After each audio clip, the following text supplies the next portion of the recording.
Biglang nakaramdam ang isang don at presidente ng isang kumpanya ng lukso ng dugo nang mapanood nga ang isang babaeng nagbibigay ng speech dahil summa cum laude nga ito.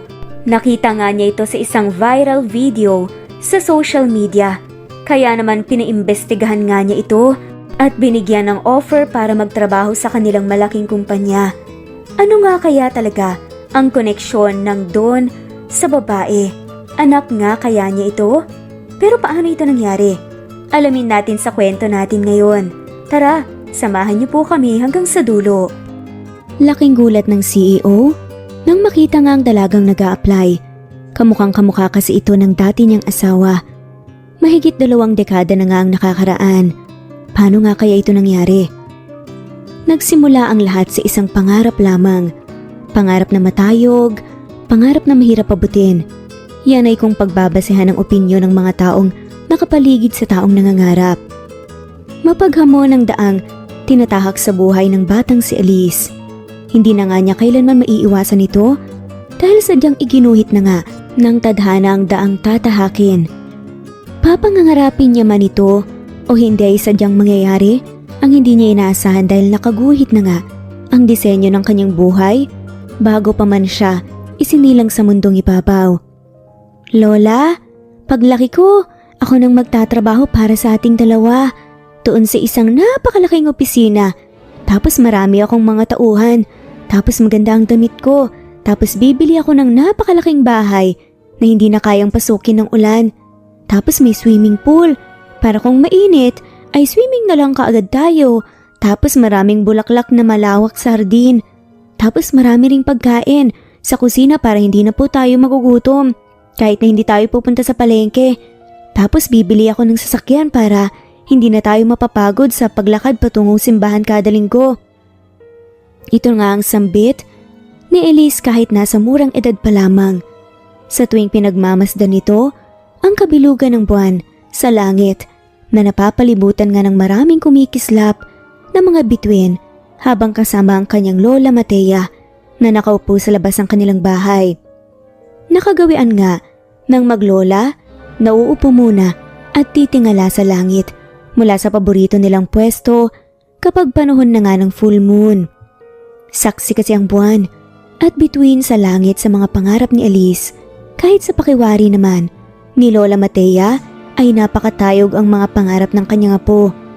Subalit hindi niya pinipigil ang bawat pangarap na namumutawi sa mga labi nito dahil siya man ay maniniwala na walang imposible sa patuloy na pag-ikot ng mundo.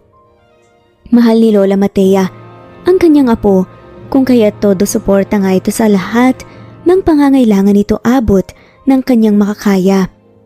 Salat sa buhay ang maglola, kaya't maraming mga bagay na sa pangarap lamang nila nakukuha. Ngunit hindi lingid sa karamihan ay may natural na kagandahan ng taglay, na katalinuhan si Elise kahit sa murang edad pa lamang. Marami ang naniniwala na malayo ang kanyang mararating sa buhay kung magpapatuloy nga itong magabayan at babaunin sa lahat ng panahon ng magandang asal. Apo, kung saan ka masaya, susuportahan kita.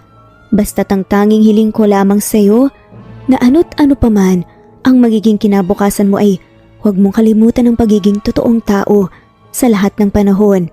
Huwag kalimutan ang magdasal at magpasalamat sa mga biyayang matatanggap mo.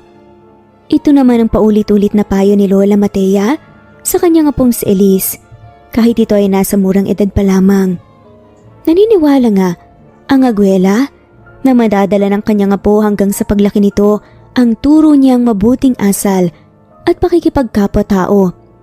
Mababaliwala ang lahat na ganda at talino ng isang tao kung wala naman itong modo. Opo Lola, hindi ko po yan makakalimutan dahil memorize ko na po yan. Pangiting wika pa nga ni Elise habang malambing nga naniyakap ang aguela. Aba, baka ngayon mo lang yan mamemorize apo ha. Tapos paglaki mo mawawala na. Panunuri pa nga ni Lola Matea kay Elise na patuloy pa rin na nakatingala sa langit. Hindi po talaga Lola, promise yan. Wika nga ni Elise na nag-promise sign pa nga na na hinarap ang kanyang lola. Ngumitin na lamang ito at niyakap ng buong higpit ang apo.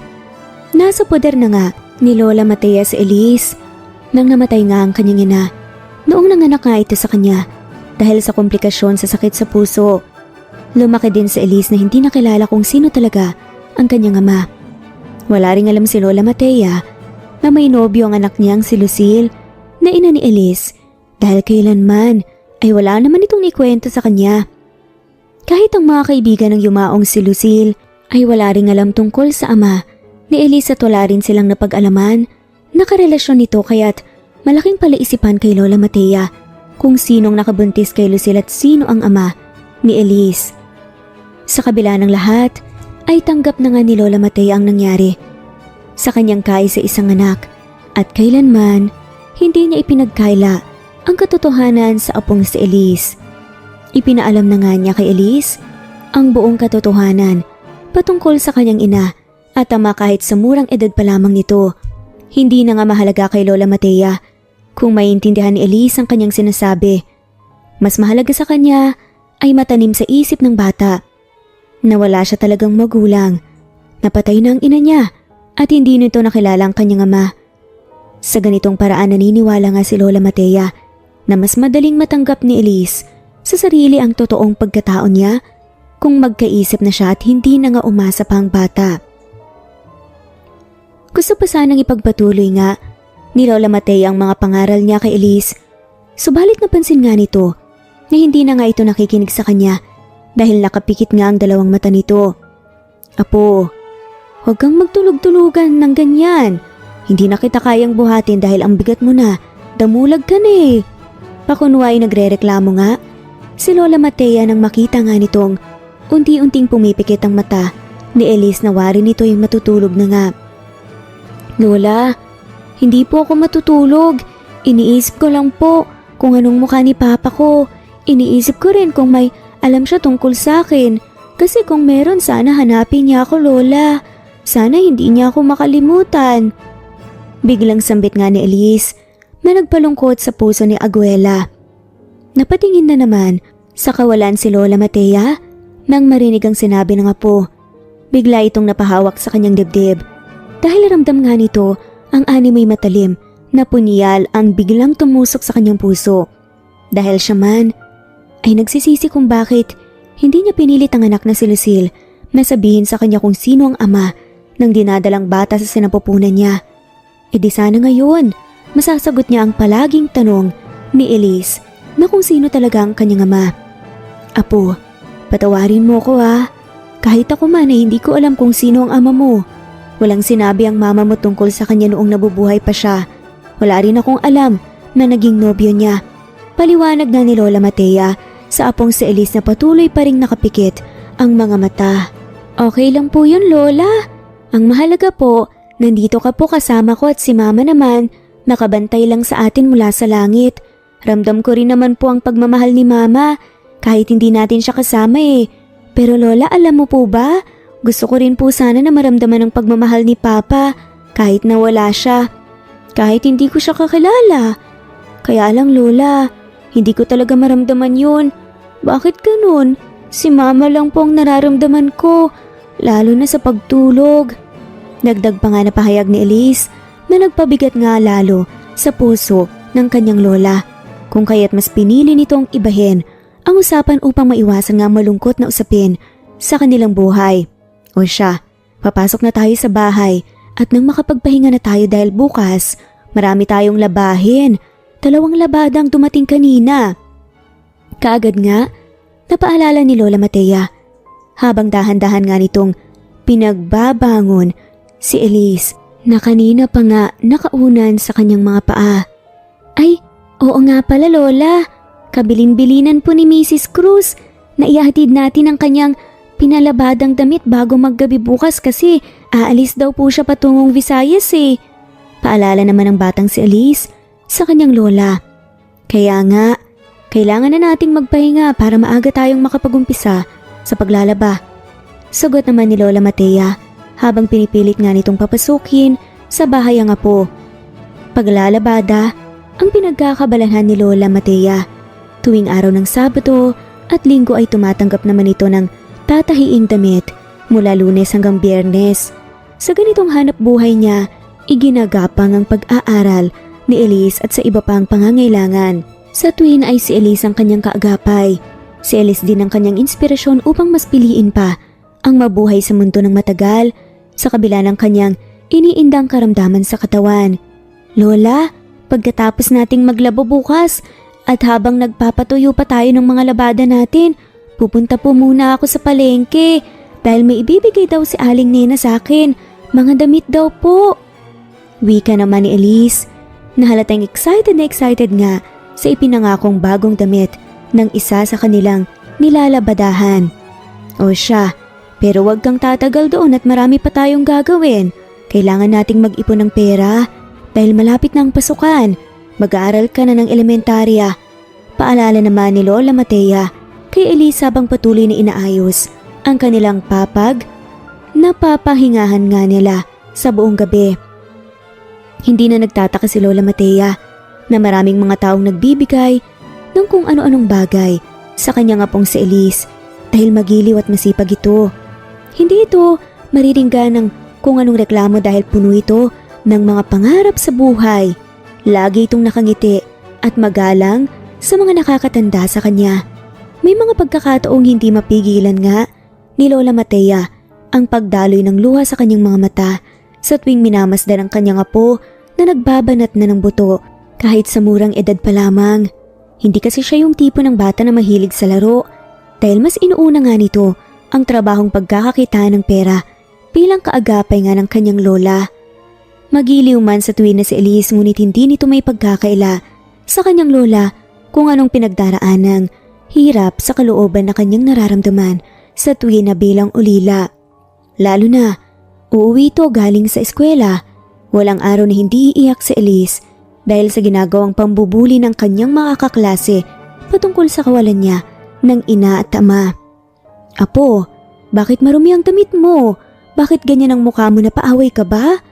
Tanong nga ni Lola Matea at dito na nga muling umiyak si Elise na nagsusumbong nga sa kanyang lola. Tinulak po ko ng kaklase ko sa basang lupa, Lola. Sabay sabi na hindi daw ako tao dahil wala daw po silang nakikita na papa at mama ko. Anak daw po ko ng engkanto. Natatakot daw po sila sa akin. Wika pa nga ni Elise habang pinapahid ang patuloy na pagdaloy ng luha sa kanyang mga mata. Labis na pagkahabag sa apo ang nadarama ni Lola Matea at niyakap na nga lamang niya ito upang pakalmahin ang kalooban. Sa tuwin ay hindi pinalalampas ni Lola Matea ang ginagawang pang-aalipusta sa kanyang apo kaya't kinabukasan pumunta nga ito sa paaralan at muli na namang kinausap ang guro ng mga bata. At sa bawat meeting ng mga magulang sa paaralan ay laging ipinaaalala ni Lola Matea sa ibang magulang na gabayan ang kanilang mga anak at turuan ng mabuting asal dahil marami na sa kanila ang nakakasakit ng kalooban at laging biktima ng mga ito ang kanyang apo na si Elise.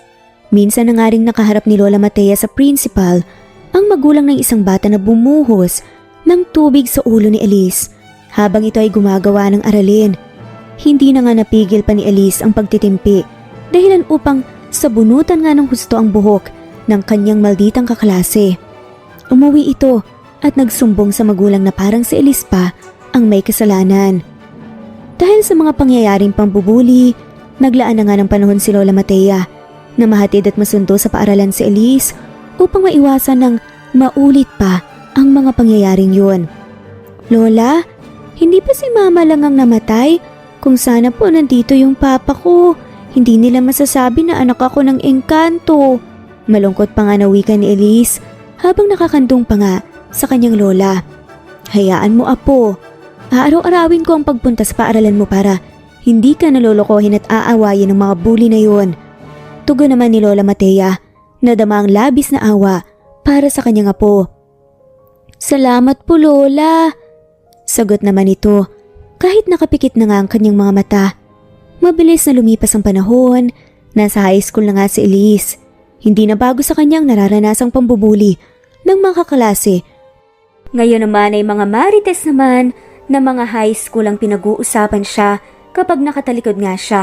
Kunwari kapag nakaharap siya, ang babait ng mga to, pero kapag nakatalikod naman, ang mga naiinggit sa kanya dahil sa angking nga niyang talino at ganda, pinag-uusapan nga siya sa likuran nito. Hanggang sa isang araw hindi nga namalaya ng isang grupo ng mga kababaihan na nasa kantin din pala, si Elise. Kaya naman walang habag nga silang nag-usap-usap ng mga masasakit na salita tungkol kay Elise. Hay nako, kaya lang naman ganyan yan dahil lang hirap talaga ng buhay nila. Alam nyo ba, kaya siya nagsusumikap ng ganyan dahil napakatayog ng pangarap, or should I say, napaka-ambisyosa. As if naman na matatapos niyang pag-aaral niya. Minsan nga nakikita ko yan, may promissory note dahil hindi makapagbayad ng tuition fee. Pangmamarites pa nga ng isa sa mga estudyante. If I know, baka kung ano pang kababalaghan ng pinaggagagawa niyan, kaya palaging mataas ang marka. Naku, nakikita niyo ba madalas? Sip-sip yan sa mga teachers, kaya yan ang tataas ng mga grades niya. Sabay nagtawanan nga sila pagkatapos umirap. Hindi nga nila alam na sa likuran pala nila kumakain din pala ng mag-isa si Elise. Bigla kasi siyang nagutom kanina habang nasa library siya. Pero nagulat nga si Elise sa sumunod na mga nangyari. Bigla ngang nakarinig nga siya ng ingay na para bang may pumokpok sa table. Hoy kayong mga marites, anong mga pinag-uusapan niyo dyan para sa isang babaeng wala namang ginagawang masama sa inyo, ha? Ginagawa niyang lahat para makaahon siya sa buhay. At least nag-aaral siya ng matino at hindi puro gossiping ang ginagawa. Kayo, bakit puro pagpapaganda? At pang-backstab lang ang ginagawa niyo. Saad nga ng isang lalaki na tila pamilyar naman ang boses kay Elise. Ito ata yung isang lalaki o estudyante na sikat nga sa kanilang school. Ibang section nga lamang ito. Grabe ka naman kung magtanggol sa kanya, Paul. Bakit? Ano mo ba siya? Alam ko naman hindi kayo close Saad nga ng isang maarting babae. Tama kayo, hindi kami close. Pero simula ngayong araw, magiging close na kami. At ako na ang poprotekta sa kanya sa inyong mga kababaihan na mapanghusga. Kung sino pa ang parehas ng babae, sila pa ang nanghihila sa kanya pababa. Bakit hindi nyo na lang siya tulungan na mas umangat pa? Kasi kayo nga pala yung nasa ibaba at siya nagsusumikap nga para makaahon. Saad nga ng lalaki. Pagkatapos nga nun umalis na nga lamang ang mga babae na napahiya nga dahil sa mga sinabi na nagngangalang Paul John. Pero John nga ang mas kilala sa kanyang pangalan. Napalingon nga si Elise sa lalaking nagtanggol sa pambubuli ng mga kababaihan sa kanya. Lumapit nga ang lalaki sa kanya at iniabot ang panyo dito. Dahil sa totoo lang kanina pa naluluha nga si Elise dahil sa kanyang mga narinig. Heto, punasan mo ang luha mo. John? Hindi naman tayo close Bakit mo ako pinagtanggol sa kanila? Narinig mo ba yung sinabi ko? Diba simula ngayon close na tayo? At ako na ang magtatanggol parati sa'yo sa mga masasamang yun. Saad nga ng lalaki, sabay siya na ngang nagpunas ng luha sa mga mata ni Elise dahil ang tagal namang abutin ng babae ang kanyang panyo na kanina pa ino-offer. O yan, ayos na ulit yung mukha mo. Magpulbos ka na lang siguro ulit sa CR.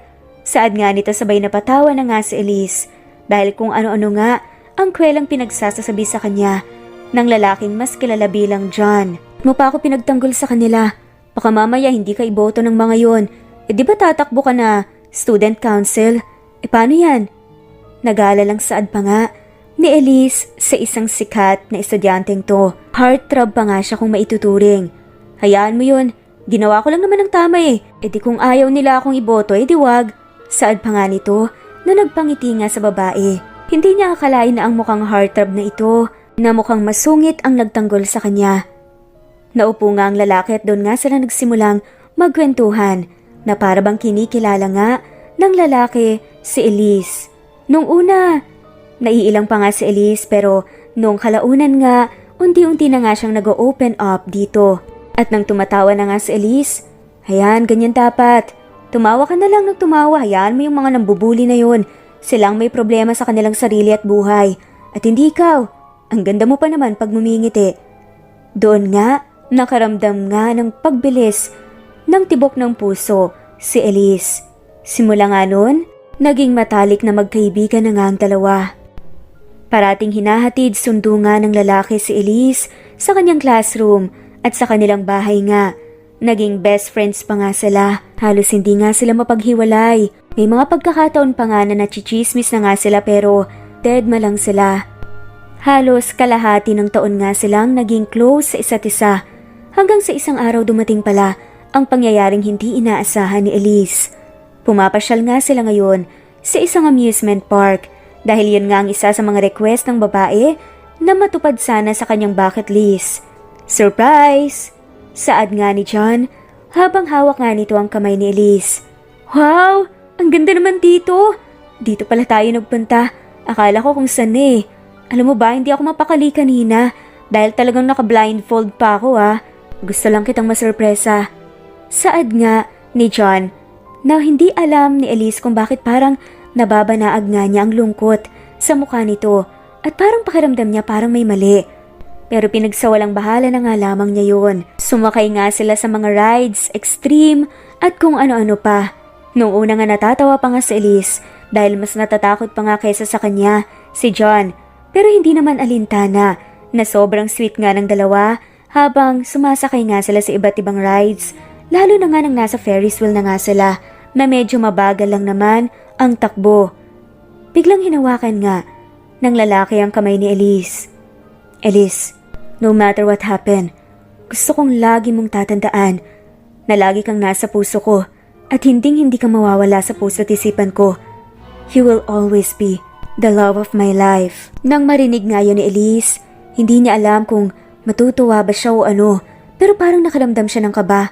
Parang nagpapaalam nga sa kanyang lalaki. At totoo nga, dahil matapos nga ang pamamasyal nila na yun, nabalitaan na nga lamang ni Elise na nag-drop na nga ang lalaki. At never na nga silang nagkaroon pa ng communication pagkatapos nun. It was Elise's first heartbreak. Dahil doon, mas pinatatag nga siya. Sobrang nasaktan nga siya nang nawalan na nga siya ng kaibigan, nawalan pa nga siya ng minamahal. Pero dahil nag-focus nga siya sa pagpapabuti ng kanyang sarili, mas pinalakas pa nga niya ang kanyang sarili at hindi na nga lamang inalinta ng pagsubok na yon. Oo, masakit, pero kailangan niyang mag-move forward dahil marami pa nga silang pangarap ng kanyang lola. Pinilit nga niyang tabunan ng heartbreak na yon sa pagiging busy nga niya bilang isang estudyante. Naging active din kasi ito sa iba't ibang extracurricular activities ng kanilang school. Sa katunayan, namamayagpag pa nga siya sa kanilang eskwelahan. Tama nga ang sinabi nila, kapag nakakaranas nga tayo ng mga pagsubok, ay mas patatatagin nga nito tayo. Ganun nga ang nangyari kay Elise. At sa ngayon, at sa ganitong sitwasyon, ay nakikitaan ng lakas, tapang, at palaban ng dating batang iyakin. Hindi na nga siya yung dating iiwas at iiyak sa isang tabi dahil minsan na nga niyang nasuntok ang bunganga ng isa niyang kaklaseng lalaki nang tawagin nga siyang putok sa buho at tanak ng kawayan. Minsan pang lokohin niyo ko na mga mokong kayo, hindi ako magdadalawang isip na paputukin niyang mga labi niyo. Matapang na usal nga ni Elise sa sarili habang naghahanda nga ito para sa susunod na klase. Mula noon ay wala na ngang nambuli sa kanya patungkol sa kanyang pagkatao. Lumaki nga siyang matapang at palaban dahil na nga rin sa mga pagsubok na pinagdaanan. Mas pinagigihan pa nga ni Elise ang kanyang pag-aaral at naging competitive nga ito sa lahat ng mga school activities dahilan upang makuha nga nito ang pinakamataas na parangal sa kanyang pagtatapos sa high school bilang valedictorian. At dahil sa kanyang pagsusumikap at pagpupursiging makapag-aral, ay nakakuha din ito ng magandang college scholarship sa isang kilalang universidad. Dito na nga niya ipinagpatuloy ang pag-abot sa kanyang mga pangarap. Apo, salamat sa Diyos at nakuha mo ang scholarship program na yan. Pagbutihin mo, Apo, Alam kong makakaya mo ang napili mong kurso. Walang mapagsidlan sa labis, nakaligayahan nga si Lola Matea dahil binigay nga ng Diyos ang kaniyang panalangin. Opo, Lola, umasa ka pong hindi ko sasayangin ang pagkakataong to.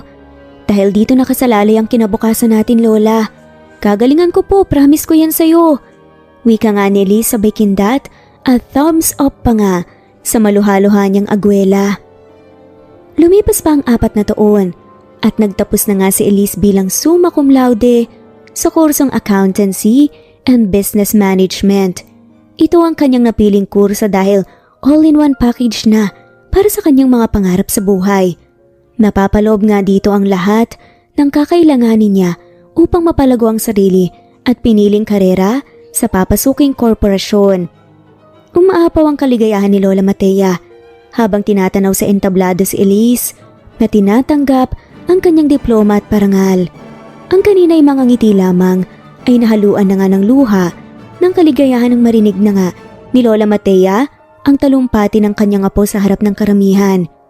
Makailang beses na ngang pumapalakpak ang mga tao sa bawat salitang binibigkas ni Elise na puno ng inspirasyon at paghihikayat sa kanyang kapwa, magtatapos na abutin ng bawat hibla ng pangarap. Hindi sa araw na ito nagtapos ang ating mga pangarap. Ito ay simula pa lamang na muli nating haharapin ang bukas para sa panibagong hamon sa buhay. Huwag nating hayaan na talunin tayo ng ating mga takot. Dahil ang mga takot na namamahay sa ating mga puso ay siyang magtutulak sa atin sa siguradong kabiguan. Ako po ay si Elise, nakasabay ninyong magtatapos ngayong taon. Mahirap at walang kinagis ng mga magulang. Pero ito ang nagtulak sa akin para mas maging matatag at magsumikap sa buhay. Lumaki ako sa piling ng lola na matanda na at may sakit pa. Ang humahamon sa inyo na huwag tigilan ang pag-abot sa bawat hibla ng pangarap sa ating buhay. Pagtatapos nga ni Elise, sa kanyang talumpati na umani ng nakabibinging palakpakan mula sa kapwa niya na nagtapos at sa mga dumalong bisita. Kahit na nga si Lola Matea ay hindi nga maiwasan na pumalakpak habang namumuo ang mga luha sa kanyang mga mata. Salamat Panginoon at ginabayan mo ang apo ko tungo sa magandang bukas. Usal nga ni Lola Matea sa kanyang sarili habang nakatanaw nga sa mga nagkakasiyahang mga mag-aaral para sa kanilang opisyal na pagtatapos sa kolehiyo. Noon pa man ay mataas na nga ang pangarap ni Elise at pinagsisikapan niya itong maabot sa likod ng labis na kahirapan sa buhay. Kasama ang kanyang Lola Matea, wala itong ibang iniisip kundi ang makaahon sa kahirapan. Naniniwala si Elise na kung maging maayos na nga ang kanyang buhay at ng kanyang lola ay saka pa nga niya isipin ang ibang bagay tulad na lamang ng pakikipagrelasyon at pag-aasawa. Sa ngayon nakatuon ang kanyang atensyon sa pagkamit ng kanyang mga pangarap sa buhay. Hindi na nga magkamayaw ang mga nagtapos sa mga oras na yun dahil sa kanya-kanya na nga silang pagkuha ng larawan habang ang iba naman ay nagsiselfie at ang iba naman ay nagugurufi. Dahil dito hindi na nga makita ni Lola Matea si Elise at hinahanap na nga ito ng kanyang mga mata. Maya-maya lamang ay may sumisigaw at tumatawag nga sa kanyang pangalan. Lola, narito na po ako! Pabalik-balik nga nasigaw ni Elise na siya namang paglingon ng kanyang Lola Matea. Patakbong nilapitan nga ni Elise ang kanyang agwela at kaagad na sinabit nito ang nakuhang medalya. Apo Elise, para ano itong sinabit mo sa leeg ko? Nagtatakang tanong nga ng kanyang lola. Lola, yan po ang nakuha kong medalya bilang summa cum laude. Alay ko po sa inyo yan dahil ikaw naman po talaga ang totoong summa cum laude ng buhay ko. Wika pa nga ni Elise na tuluyan na ngang nagpaluha kay Lola Matea. Lola, huwag ka na pong umiyak. Nandito na tayong dalawa sa simula ng pag-abot ng ating mga pangarap. Wika naman ni Elise habang yakap na nga ang naluluhang agwela. Oo apo, sabay nating pagsisikapan abutin ang mga pangarap nating dalawa. Tugon nga ni Lola Matea sa hamon ni Elise sa kanya. Nag-viral nga ang graduation speech ni Elise sa iba't ibang social media platforms. Milyon-milyon katao sa buong mundo ang nakapanood nito. Naging panauhin nga siya sa iba't ibang podcast at TV programs. Dito inilahad ni Elise ang karanasan sa buhay mula sa kawalan ng pananalapi hanggang sa pasakit ng kalooban dahil sa naranasang panghuhusga sa lipunang kanyang ginagalawan. Naging totoo si Elise sa kanyang sarili at wala nga siyang ikinahihiya kahit sabihin pang hindi niya kailanman nakilala ang kanyang ama dahil walang sinabi ang kanyang sumakabilang buhay na ina. Umani ng papuri nga si Elise mula sa mga nakapanood ng kanyang interview. Ginawa itong gabay ng mga kabataan na nagsusumikap ding makamit ang kanilang mga pangarap sa buhay.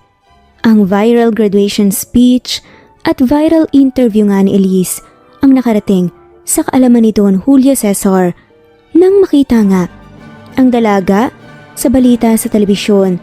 Dahil dito nahikayat na nga rin ng mayamang CEO at certified bachelor sa mundo ng mga negosyante na hanapin sa social media ang graduation speech at iba pang interview ni Elise.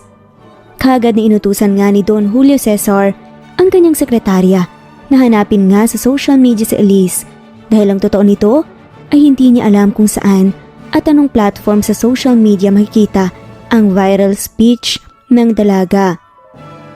Papaano niya mahanap si Elise sa social media kayong wala nga siyang Facebook, walang TikTok at walang Instagram at mas lalong walang YouTube? Dahil para sa kanya ay pag-aaksaya lamang ng panahon ng pagbababad sa social media. Subalit hindi na ngayon dahil nagka-interes nga siya sa buhay ng dalaga na nakita nga niya sa telebisyon kanina. Likas na nga kay Don Julio Cesar ang pagiging metikuloso at pihikan sa lahat ng bagay maging sa kanyang mga tauhan sa kumpanya. Lagi itong nagpapahanap ng mga most qualified graduates upang maging empleyado sa pinagmamay-arian nitong malaking korporasyon. Ngunit iba itong naramdaman niya para kay Elise na para bang binubulong ng kanyang puso na kilalanin ng dalaga sa mas madaling panahon. Hindi niya maintindihan ang sarili dahil siya na mismo ang nagutos sa HR department ng kumpanya na padalhan nga ng imbitasyon si Elise para sa kumpanya at ibigay ang magandang offer upang hindi na nga ito mapunta pa sa iba. Hindi naman nabigo si Don Julio Cesar dahil kaagad na sinunggaban nga ni Elise ang first company offer na natanggap niya. Lola, hindi pa ako nag-apply pero may trabaho nang naghihintay sa akin. Ang saya-saya ko, Lola. Masayang balita nga ni Elise sa kanyang lola sa liham na natanggap na naglalaman nga ng job offer sa kanya ng kumpanyang pagmamay-ari ni Don Julio Cesar. Dahil dito ay hindi na nga pinahirapan pa ng dalaga ang makapasok nga sa trabaho. Oo, apo ko, dahil mabait kang bata at matyaga. Kahit na si Lola Matea ay halos hindi rin magkamayaw sa labis na kaligayahan dahil sa sunod-sunod na grasya na kanilang natatanggap. Gabi pa lamang ay pinaghahandaan na nga ni Elise ang unang araw ng pagpasok nga sa trabaho kinabukasan. Maayos na nga itong nagplan siya ng damit na susuotin sa opisina. Maaga na rin itong natulog upang maagang magising bukas ng umaga. Kailangan pa nga niyang mag-commute sa jeep ng 2 beses bago marating ang papasukang trabaho. Lola, kisingin po niyo ako ng maaga bukas. Ayoko pang malit sa unang araw ko ng trabaho. Ipagdasal niyo po ako, Lola, dahil kinakabahan po ako na-excited. Wika pa nga ni Elise habang inaayos nga ng kanyang lola ang kanilang higaan. Oo naman na po. Araw-araw nga kitang ipinagdarasal. Halika, matulog na tayo. Tugon naman ni Lola Matea. Umaga na nga't handang-handa na nga si Elise na harapin ang panibagong hamon sa kanyang buhay. Bumiyahe na nga ito ng 2 beses na sakay sa pampasaherong jeep patungo sa papasukang trabaho. Makalipas ang halos 30 minutos ay nakatayo na nga ang dalaga sa harap ng gusaling papasukan. Napatingin nga ito sa paligid na animoy inaaral ang bawat galaw ng mga tao. Nahuli din ng kanyang tingin ang iba't ibang sasakyan na nakaparada sa parking area ng gusali. Sa isipan ni Elise ay sa mga empleyado ang mga sasakyang nakita niya. Balang araw, magkakaroon din ako ng sasakyan. Usal nga ng isip ni Elise habang binabaybay na nito ang daan patungo sa bungad ng gusali. Kaagad na tinungo nga ni Elise ang elevator kaya lang bigla nga siyang pinigil ng gwardya. Hindi niya maintindihan kung bakit, kaya hinarap niya ito. Mamang guard, bakit po? Kaagad nga niyang tanong sa gwardya. Ma'am, nasa likuran po ninyo ang may-ari ng kumpanya. Mahinang sagot nga ng gwardya habang pasimpleng tinuro nga gamit ang mga mata sa direksyon kung saan nakatayo ang CEO at ang mga kasama nitong sekretarya at bodyguards. Kaagad namang naintindihan ni Elise ang ibig sabihin ng gwardya, kaya pasimple nga siyang lumingon at nakita nga niya ang walang imik na nakatayong hindi naman nakatanda ang lalaki na maayos at malinis ang suot at medyo Naamoy pa nga nito ang pabangong gamit. Umatras ng ilang hakbang si Elise at inilagay ang sarili sa isang tabi. Hindi naman nagdalawang isip si Elise na batiin ang may-ari ng kumpanya. Ngunit biglang kinabahan ng dalaga sa naging reaksyon ng CEO dahil nakatitig lang ito sa kanya at hindi man lang ito nakitaan ng kahit kaunting ngiti sa mukha.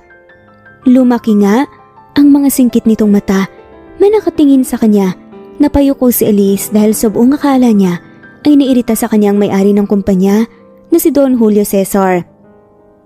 Nakahinga ng maluwag si Elise nang bumukas na nga ang bungad ng elevator dahil papasok na nga si Don Julio Cesar kasama ang dalawang babae na sa tansya niya ay personal assistant at sekretarya nga ng CEO at sumunod naman dito ang dalawang bodyguards.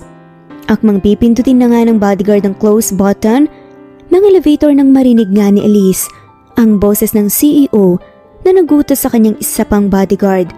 "Sandali, huwag mo munang isarado ang elevator." Utos nga nito na may himig ng otoridad.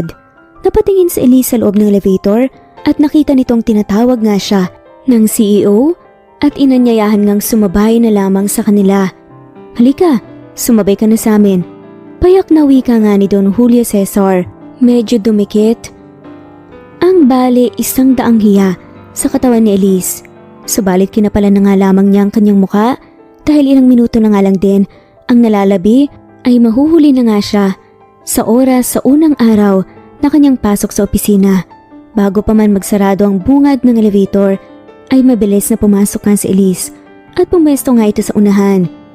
Nahuli pa nga ng kanyang mga mata na napakamot na nga lamang sa ulo ang gwardyang kanina'y pumigil sa kanya. Hindi alam ni Elise kung bakit gano'n ang nakitang reaksyon ng gwardya na parabang balisa at mabigla sa kanyang pagsakay sa elevator kasama ang CEO ng kumpanya. Ngunit hindi na nga lamang niya ito binigyan pa ng malaking puwang sa kanyang isipan dahil nagmamadali na nga siya at maghahanda pa para sa orientation ng kanyang magiging trabaho sa kumpanya. "Bahala ka dyan, Mamang Card. Mamaya na lang kita tatanungin." Usal pa nga ni Elise sa kanyang isip. Habang umaandar na nga pa itaas ang elevator, ramdam nga ni Elise na nakatingin sa kanyang CEO na si Don Julio Cesar. Sadyang umiiwas ang dalaga na tumingin sa salamin dahil paniguradong magtatama ang kanilang mga paningin. Nakahinga ng maluwag si Elise nang bumukas na nga ang pinto ng elevator sa 8th floor dahil makakalabas na nga siya. Mabilis nga itong nagpaalam at nakita naman niya ang bahagyang pagtango ni Don Julio Cesar. At sa kanyang pagkakaalam, nasa 10th floor ang opisina nito at doon isasagawa ang kanyang final orientation. Bigla namang napayuko si Don Julio Cesar nang unang lumabas mula sa sinakyan nilang elevator ang dalagang si Elise na para bang may iniisip at nalulungkot ang mukha nito. Nagkatinginan na nga lamang ang sekretary at bodyguard dahil sila man ay nakapansin sa biglang pag-change mood ng amo. Hindi man ito nagsasalita ngunit kaagad nga nilang itong naintindihan dahil sa tagal-tagal ba nilang laging magkasama. Alam na nga nila kung kailan ito masaya at kung kailan ito hindi okay, kung kailan galit at iritable. Pakiwari nila ay nalulungkot ang amo dahil makailang beses nila itong nakita na humugot ng malalim na hininga, parang may gustong sabihin ngunit pinipigil nga ang sarili. Kaagad, nadumiretso nga si Don Julio Cesar sa kanyang tanggapan. Kapansin-pansin ng mabilis na pagsarado nito sa pintuan. Dinig na dinig ng sekretary ang pitik ng doorknob na ang ibig sabihin ay inilak nga nito ang pinto. Hindi na mapakali si Don Julio Cesar nang mawala sa kanyang paningin si Elise. Hindi na nga nito maiwasang sumagi sa kanyang isipan ang nakaraan mula nang natitigan ng mabuti ang mukha ng dalaga at maging ang paraan ng paggalaw ng katawan nito. May naaalala nga siyang isang mahalagang tao dahil halos kamukha niya ito noong kabataan pa. Gustong kausapin kaagad ni Don Julio Cesar si Elise, ngunit pinigil nga niya ang sarili dahil baka magkaroon ng maling interpretasyon kapag napansin nga nila ang gagawin. Pinalampas muna nito ang pagkakataon kahit na alam nga niyang pwede naman niyang gawin kaagad ang kanyang iniisip dahil siya ang may-ari ng kumpanya. Ngunit ang totoo ay takot siya sa posibleng katotohanan na kanyang matutuklasan. Hindi pa nga siya handa upang muling buksan ang nakaraan na para sa kanya ay isang napakalaking kalapastangan sa dangal ng isang babae. Ano ba tong iniisip ko? Bakit muling bumabalik sa utak ko ang nangyari noon? Kamukhang kamukha niya, ang babaeng nakasama ko, buong magdamag sa kama. Usal nga, nang isip ni Don Julio Cesar, habang nakayukod ang kanyang ulo sa ibabaw ng work table. Marami na ngang naglalaro sa kanyang isipan, subalit lahat ay pawang lutang pa dahil ang lahat ay kanyang sapantaha lamang at walang kasiguraduhan. Mga katanungang hindi niya masasagot na ngayon dahil siya naman ay wala pang lakas upang hanapin ito ng kasagutan. Pinilit nga ni Don Julio Cesar na maging normal ang kanyang buong araw sa opisina kahit may gumugulo nga sa kanyang isipan. Kailangang kontrolado niya ang kanyang sarili upang hindi nga siya makagawa ng maling hakbang kagaya noon. Kailangang sasarilinin muna niya ang gumugulo sa kanyang isipan at sa mga gagawing hakbang upang hindi maimpluwensyahan ng ibang tao. Walang dapat makalam nito. Dapat ako lang. Alam kong nakalimutan na rin ng mga kaibigan ko ang pangyayaring yun. Wika nga ni Don Julio Cesar sa sarili. Napatingin na nga lamang ito sa malayo kasabay ng pagpahid ng panyo sa noo upang pagganahin nga ang utak sa ibang bagay. Kaagad na tinawag nga nito ang sekretarya upang ipahanda sa HR department ang portfolio ng mga bagong empleyado. Dahil kakausapin nga niya ito. Hindi pa umabot ng 30 minutos ay kaagad namang nahatid ang ng HR ang hiningi ng kanilang boss. Salamat at pakisabi na rin sa kanila na hintayin ko sa conference room after an hour. Simpleng utos nga nito sa kanya. Nagumpisa na nga ang buklatin ni Don Julio Cesar ang portfolio ng mga bagong hired na empleyado at pinapasadahan nga ang mga nakasulat dito sabay tingin sa mga litrato na nakadikit sa resume. Ngunit napako ang kanyang atensyon sa portfolio ni Elise. May ilang minuto ring sinisipat-sipat nito ang litrato ng dalaga pati na nga ang pagbabasa sa bawat detalye ng kanyang resume at muli na namang sinipat ang larawan na nasa harapan niya.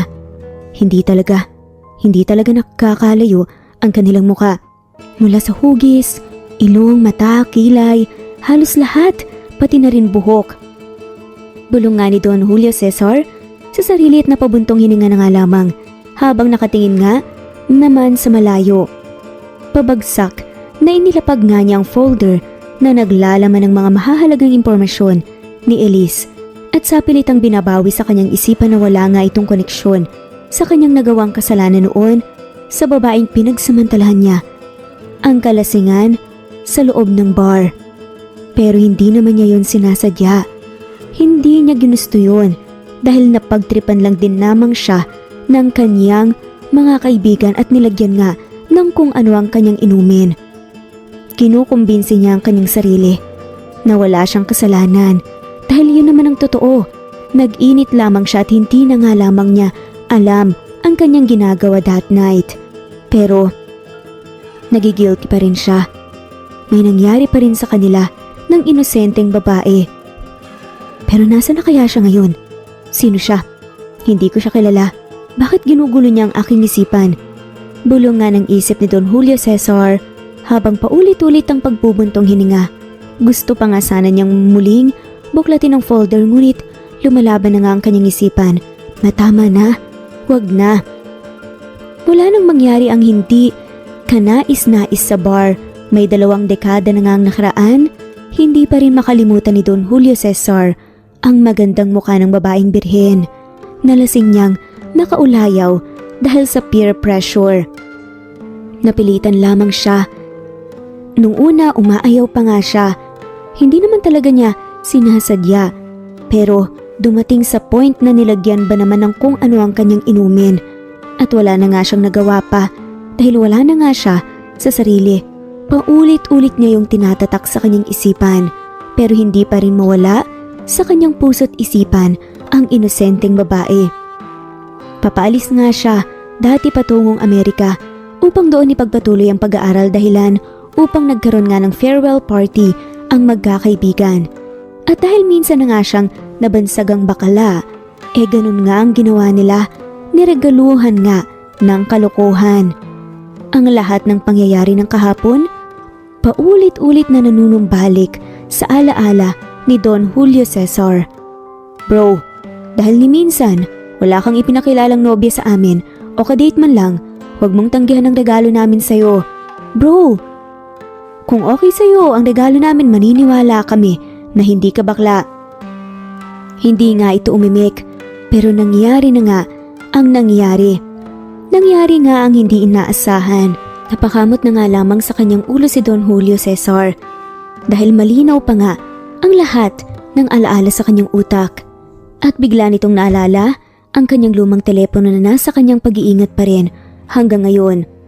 Dali-dali itong tumawag sa mansyon upang dalhin sa kanyang opisina ang teleponong yon sa lalong madaling panahon. Hindi na nga nito mawari ang nararamdaman dahil may takot ring matagal nang nakatago sa kanyang puso at isipan. Ang mukha ng babaeng yun ang laging pumapasok sa kanyang isipan. At kahit nasa panaginip, hindi nga siya tinatantanan. Minsan naisip nga ni Don Julio Cesar na sinisingil nga siya ng kanyang konsensya sa nagawa nitong kalapastangan sa babaeng lasing noong panahon ng kanyang kabataan. Paano na lang kung magkamukha sila at paano kung naanakan ko siya? Pero sino? At nasaan ang babaeng yun? Muling tanong nga ni Don Julio sa sarili. Malakas kasi ang kutob niya. Sa kabila ng agam-aga may muling tumawag nga si Don Julio Cesar sa kanyang yaya upang madaliin nga ang inutos niya. Hindi na nga siya makapaghintay pa ng mahabang oras bago masagot ang kanyang mga katanungan sa isip mula nang makita sa social media ang mukha ni Elise hanggang sa makasabayan niya nga ito sa elevator. Likas na sa pagiging CEO at negosyante ni Don Julio Cesar, nakaagad nga na may sagot sa mga tanong. Sir, kakaalis lang po ng driver. Darating na yun sa opisina mo. Pero lumang-luma na po yung telepono na yun Nagtatakang wika nga ni Yaya. Pero hindi na nga lamang siya, sinagot pa ni Don Julio Cesar. Makaraan ng halos 30 minutos, dumating na nga ang inutos at kagad na inabot nga kay Don Julio Cesar ang bitbit na lumang telepono. Saglit lamang ay hinayaan na nga muna nito na nakalapag lang sa kanyang mesa ang lumang telepono dahil pinapahupa pa nga niya ang kabog ng kanyang dibdib na kanina pa naramdaman. Humugot muna ito ng malalim na hininga at saka pa nga ito isinaksak sa charger. Pasulyap-sulyap si Don Julio Cesar sa kinalalagyan ng telepono na parabang hindi na mahintay kung kailan nga ito ma-full charge. Sa kahihintay sa kapanaalala nito na may meeting nga pala siya sa mga bagong hired na empleyado, kabilang na nga si Elise. Kanina pa nga ang mga ito sa conference room na nag-aabang kung kailan nga sila sisiputin para sa isang final orientation. Pinapakalma muna nito ang sarili sa pamamagitan ng pag-inom ng tubig bago pa nga ito lumabas mula sa kanyang opisina. Sa bungad pa lamang ng conference room ay kaagad na hinahanap ng kanyang mga mata si Elise. Napako ang mga tingin nito sa direksyon kung saan tahimik na nakaupo ang dalaga. Pasimpleng umupo sa pinakadulo ng conference table si Don Julio at sinimulang kinausap nga ang mga bagong empleyado. Sa katunayan, hindi nga niya ito ginagawa dahil inaasa na nga niya ang lahat sa HR department. Ngunit iba ito ngayon dahil may gusto nga siyang makita at personal na makausap at malaman. Ginamit lamang niya ang kanyang otoridad bilang may-ari ng kumpanya upang magawa ang ninanais na makaharap ng matagal si Elise. Kahit ang mga taga-HR department na nibago nga rin sa ginagawa ni Don Julio dahil ngayon lang ito umarap sa mga bagong hired na empleyado. Makaraan ng halos 2 oras na orientation ay isa-isa naman niyang pinatawag ang mga to sa kanyang opisina para sa one-on-one interview at ang pinakahuli na nakapasok sa opisina nito ay si Elise. Medyo kinabahan nga si Elise dahil makaharap nga niya ng solo ang may-ari ng kumpanya na kilalang istrikto at metikuloso nga sa lahat ng bagay. Ngunit hindi nagpasintak si Elise dahil alam naman niyang sa kanyang sarili na kaya niya ang magiging trabaho sa kumpanya kahit wala nga siyang karanasan sa mundo ng korporasyon at willing naman siyang matuto. Pinapasok na nga si Elise ng sekretarya at kaagad na pinaupo sa harap ng isang malaking office table. Nakapansin ng paninibago ang sekretarya sa mga kilos ni Don Julio Cesar dahil ngayon lang niya nakikitaan na tumatagal ito sa kanyang coffee room kahit alam na nga nitong may taong naghihintay sa kanya sa loob ng kanyang opisina. Hindi na nakatiis pa ang sekretarya kaya't pumasok na nga ito sa kinaroroonan ng boss at nakitang hindi naman ito nagkakape kundi nakatayo lamang ito malapit sa bintana at nakatingin nga sa labas. Sir, excuse me po. Nasa office niyo na po ang bagong empleyado na si Miss Elise. Pasimpleng wika nga ng sekretarya. Mas lalo pang nanibago ang sekretarya sa mga nasasaksihan sa amo dahil baka sa mukha nito ang kalungkutan. Oo, minsan lang tumatawa at may kamahalan ng mga ngiti ng kanyang amo subalit kailanman ay hindi nakikitaan nga ng lungkot ang mukha nito. Tahimik man ngunit masigla ang mga mata nito lalo na't may kausap na ibang tao. Mabait si Don Julio Cesar. Kahit likas na ang pagiging tahimik nito, nasawari ng mga empleyado na ang singkit na mata lamang nito ang nakikipag-usap sa kanila. At kung magsasalita man ito, ay piling-pili ang mga salitang binibitawan. Maingat talaga. Lalabas ako, Julie. Saglit lang. Sagot nga ni Don Julio sa sekretarya matapos nga itong nagbuntong hininga. Dali-dali ngang lumabas ang sekretaryang si Julie at ipinaalam kay Elise na maghintay lamang at bahagya namang tumango si Elise at nagpasalamat dito.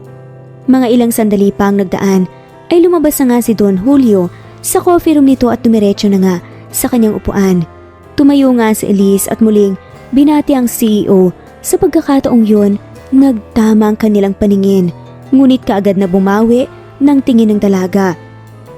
Hindi mawari ni Elise ang naramdaman nang makaharap ng malapitan ng CEO ng kumpanya. May kung anong nakatago sa isang sulok ng kanyang puso, ang pilit na pumipiglas upang makawala, ngunit hindi niya maintindihan ito. Sa buong buhay ni Elise, ngayon lamang niya naramdaman ang presensya ng isang ama, ngunit sadyang wala nga siyang ideya kung bakit bigla niya itong naramdaman. May mga luha na gustong kumawala sa kanyang mga mata, subalit pinipigilan niya ito. Maupo ka at huwag kang kabahan dito sa opisina ko. Walang mangangain ng tao dito. Panimulang wika nga ni Don Julio Cesar, ngunit hindi mawari ni Elise kung biro ba yon o hindi. Ang sabi kasi nito dahil hindi ito nakangiti habang binitawan nga ang mga salitang yon. Gustong mangatog ng tuhod ni Elise dahil may parang kung anong lumulukso sa kanyang puso. Dahilan upang mapabilis pa ang tibok ng puso niya habang tinitignan nga siya ni Don Julio Cesar. Habang si Don Julio Cesar naman ay hindi naman alam kung anong susunod na sasabihin. Habang tinitignan nga si Elise ay gumuguhit na naman ang kanyang utak ang babaeng hindi kakilala na nakasama nga niya sa buong magdamag. Mahigit 22 taon na nga ang nakakaraan. Hindi pa rin kinakausap nga ni Don Julio Cesar si Elise patungkol sa bagong trabaho nito bagkus ay humingi nga ito ng paumanhin sa dalaga habang binubuksan ang power on ng lumang cellphone. Tumango naman si Elise at matyaga nga itong naghintay kung kailan nga siya kakausapin ni Don Julio Cesar. Pinagmamasdan lamang nga ni Elise ang ginagawa ni Don Julio Cesar na animoy may hinahanap nga sa screen ng telepono. Panay ang swipe up nito and down left and right sa screen ng telepono at maya-maya lamang huminto na nga ang paggalaw ng mga kamay nito. Kitang-kita nga ni Elise na mahigpit na hinawakan nga ni Don Julio Cesar ang telepono. Napatitig ito ng matagal sa screen ng telepono at pasulyap-sulyap naman kay Elise. Hindi alam ni Elise kung ano ang ginagawa ng boss subalit nabigla nga siya nang magsimula na nga itong magtanong tungkol sa kanyang family background. Nagtanong ito tungkol sa kanyang ina, ama, taga-saan at ano ang mga trabaho nito at sinagot naman ito ni Elise ng maayos. Sir, lumaki po ako sa aking lola dahil wala akong mga magulang. Parehong hindi ko kasi sila kakilala at nakita habang ako'y lumalaki. Namatay ang nanay ko nang ako'y ipinanganak. Mananahi at labandera po ang lola ko na siyang kasama ko sa bahay at hindi ko kakilala ang tatay ko dahil sabi ng lola ko hindi raw pinanagutan ng tatay si nanay nang mabuntis ito. Magsasalita pa nga sana si Elise ngunit pinutol na nga ito ni Don Julio.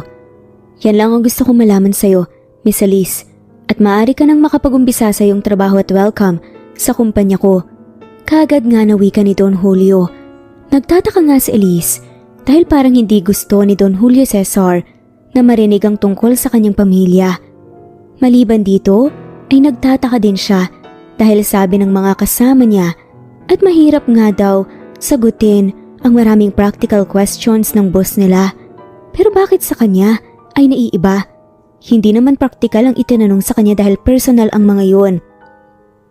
Gusto sanang magtanong ni Elise tungkol sa kanyang trabaho ngunit hindi na nga niya itinuloy pa dahil nakita nga niyang tahimik na ang kaharap na CEO.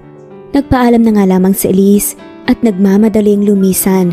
Habang si Don Julio Cesar naman ay nanatiling nakaupo na animoy nag-iisip habang nakatingin sa kawalan. Nakaramdam nga siya ng saya sa puso, subalit pilit nga niya itong binabawi dahil sa pag-aakalang nalulungkot lamang siya dahil hanggang ngayon ay wala pa nga siyang pamilya. Siguro, kung nabuntis ko ang babaeng yun, may anak na ako na kasing edad ni Elise. Usal nga ng isip ni Don Julio Cesar. At mula sa iniisip nitong pangyayari noon, ay muli namang gumagana ang pagiging matalino ng isang Don Julio Cesar sa matematika. Muli niyang binuksan ang portfolio ni Elise at paulit-ulit nitong tinignan ang petsa ng kapanganakan ng dalaga at nagsimula na nga itong bilangin ng mga araw. Mula ng gabing nakasama nga niya magdamag ang babaeng hindi kakilala. Ipinagpalagay nga nito na nabuntis ang babae sa araw na yun at sa 5 araw na ovulation period hanggang sa manganak na nga ito. Makailang beses na kinakalkula nito ang mga araw at laging malapit ito sa araw ng kapanganakan ng dalaga. Hindi pa nga ito nakontento sa kanyang bagong natuklasan kaya tinawagan niya ang kaibigang doktor upang magpatulong sa kanyang kalkulasyon. Natawa na nga lamang ang kaibigan nitong doktor kung bakit pumasok sa isipan ng isang certified bachelor in town ang pagbibilang ng mga araw simula sa pagdevelop ng bata sa sinapupunan ng ina hanggang maipanganak ito. Julio, ano to? Baka may tinatago ka na sa amin ha? Biro pa nga ng kanyang kaibigang doktor. Wala pare. Naisipan ko lang ito dahil may gagawin kaming project tungkol sa mga buntis. Pagsisinungaling na nga lamang ng Don. O siya, naniniwala na ako sa'yo. Ipapadala ko sa'yo ang sagot. Sa pa-assignment mo, formula pati visual aid ipapadala ko sa'yo para maintindihan mo. Kaagad namang sagot ng kaibigan ni Don Julio. Salamat pare. Maasahan ka talaga. Hintayin ko ang sagot mo ah. Nakangiting tugon naman ni Don Julio bago nga nagpaalam sa kausap. Lunch break na nga ng mga empleyado at ang lahat ay halos nagkita-kita na nga sa cafeteria. At bago dumiretso sa kainan ay dinaanan muna ni Elise ang problemadong gwardiya kanina. Natuklasan nga ni Elise na nakasanayan na nga ng lahat. Sa opisina na kailangang maunang sumakay sa elevator, si Don Julio at walang kasamang iba maliban nga sa close-in assistant niya. Kaya nabigla ako kanina, Miss Elise. Sorry po. Sorry Mamang Guard, hindi ko po kasi alam eh. Okay lang yun, Miss. At dahil nga mga baguhan sa kumpanya, mahinang napag-usapan ng grupo ni Elise ang napagdaanan sa interview. Ikaw naman magkwento, Elise. Siguradong gisado ka dahil ikaw ang pinakamatagal bago lumabas. Wika pa nga ng isa. Oo nga, malapit na kaming makatulog, kakahintay sa'yo kanina eh. Napatingin muna si Elise sa mga bagong kaibigan. Hay nako, katulad niyo nga kinabahan ako ng todo. Dahil hindi ko pa natapos ang sagot may susunod na naman. Pagsisinungaling nga ni Elise upang matahimik na nga lamang ang mga kasama. Natapos na nga ang lunch break. Nakapwesta sa hilera ng mga empleyado bilang admin assistant si Elise, kaya't mukha kaagad niya ang makikita kung may papasok man sa kanilang opisina. Siya ang laging first person na malalapitan kung may mga inquiries, kaya gamit na gamit nga ngayon sa kanyang trabaho ang noon pang hinubog at sinanay na personalidad sa pagharap ng iba't ibang uri ng tao sa iba't ibang panahon at pagkakataon. Akmang tatayo na nga sana si Elise sa kanyang kinauupuan nang biglang may dumating nga na isang lalaki. Imbes na pupunta nga sana si Elise sa comfort room, bumalik nga ito sa kanyang pagkakaupo at siya rin namang pagtungo ng lalaki sa kanyang pwesto at nagtanong na nga, Hi Miss, good morning. Gusto ko po sanang mag-set ng appointment sa may-ari ng kumpanya na si Don Julio Cesar. Kagad na wika nga ng lalaki na sa tingin ni Elise ay mahusay magsalita, matalino at maginoo at higit sa lahat mabango. Tinititigan nga niya ito ng matagal at sa unang pagkakataon ay kinilig nga si Elise sa kagwapuhan ng lalaki dahil sadyang gwapo nga naman kahit sa unang tingin pa lamang. Pero parang may iba pa nga siyang nararamdaman at parang pamilyar ang lalaki sa kanya. Sir, nasa 10th floor po ang opisina ni Don Julio Cesar. Nandun din po ang kanyang sekretarya. Kami dito ay para lamang sa logistics. Kaagad na wika naman ni Elise habang tinuturo nga ang direksyon ng elevator. Salamat miss. Ako nga pala si Paul. Ikaw, pakilala nga ng binata kay Elise, sabay lahad ng kanyang kanang palad upang makipagkamay nga sa dalaga. Okay Paul, ako naman si Elise, bagong empleyado pa lang ako dito. Sa katunayan po ito ang unang araw ko. Sagot naman ni Elise. Ganun ba? Nice meeting you. Hope to see you again. Kagad namang tugon ni Paul na sinabayan nga ng matamis ng ngiti. Yes sir Paul, nandito lang ako lagi. Sa unang bungad ako ang makikita mo. Nakangiting sagot nga ni Elise. Kagad nga na nagpaalam si Paul at tinapunan pa nga ng isang sulyap si Elise bago nga ito tuluyang tumalikod at tinungo nga ang direksyon ng elevator papuntang 10th floor. Habang si Elise naman ay sekretong kinikilig sa kagwapuhan ng kausap kanina at inamoy pa nga ang kamay na hinawakan nga ni Paul kanina. Amoy na amoy pa nga nito ang pabango ng lalaki pati na sa paligid kung saan nga ito nakatayo. Sigurado akong mamahalin ang pabango ng lalaking yun dahil hindi kaagad nawala sa hangin. Parang dumikit sa mesa ko pati na sa palad ko. Pero bakit ganun? Parang iba yung nararamdaman ko Parang matagal na kaming magkakilala. Pakunway sabi pa nga ni Elise sa sarili. Ilang sandali pa ay muling bumalik nga si Paul kung saan nakapwesto nga si Elise. Kaagad nga nitong ipinaalam sa kanya na may appointment na nga siya kay Don Julio Cesar sa susunod na linggo. Salamat Elise. Makikita ulit kita sa susunod na linggo dahil okay na ako sa boss mo. Masayang kwento nga ni Paul na nakatitig sa mukha ni Elise na para bang matagal na nga silang magkakilala. Nagsimula ng mamula nga ang makinis na mukha ni Elise dahil sa sobrang lagkit ng pagkatitig nga ni Paul sa kanya na animoy rugby na dinikit nga sa nasirang sapatos na hindi na nga maalis sa tigas ng pagkakadikit. Hindi maiwasan ni Elise na kiligin dahil sadyang malambing kung magsalita si Paul. Dumagdag pa nga sa kagwapuhan nito ang mapuputi at maayos na ngipin na mas lalo pang tumitingkad dahil sa mapupula nitong mga labi. Napapangiti na nga lamang ang puso ni Elise sa tuwing naiisip nito ang kagwapuhan nga ni Paul na isa sa naging dahilan kung bakit magana ang kanyang pagtatrabaho sa buong maghapon. Malapit na nga ang alas 5 ng hapon, paisa-isa na nga ang niligpit ni Elise ang kanyang mga gamit para sa kanyang pag-uwi. Kailangan na nga niyang magmadali dahil punuan nga ang jeep patungo sa kanilang lugar. Sumabay na nga siyang umuwi sa kasama niyang baguhan, papalabas nga ng gusali na tiyempo namang papalabas nga si Don Julio Cesar. Biglang natahimik ang grupo ni Elise nang makitang papalapit na nga sa kanila ang may-ari ng kumpanya at kinumusta nga sila. O ano, kamusta kayo sa unang araw ng inyong trabaho? Tanong nga ni Don Julio Cesar na dahilan upang mapalingon ng ibang empleyado. Parang nabigla ang mga to sa pagiging mabait at palakausap nga ni Don Julio Cesar sa mga bagong empleyado na kagrupo nga ni Elise. Para sa kanila ay dapat katakutan ng boss dahil sa istriktong pag-uugali daw nito. Karamihan sa kanila ay umiiwas kung nakakasabay nga nila ito sa pasilyo ng gusali.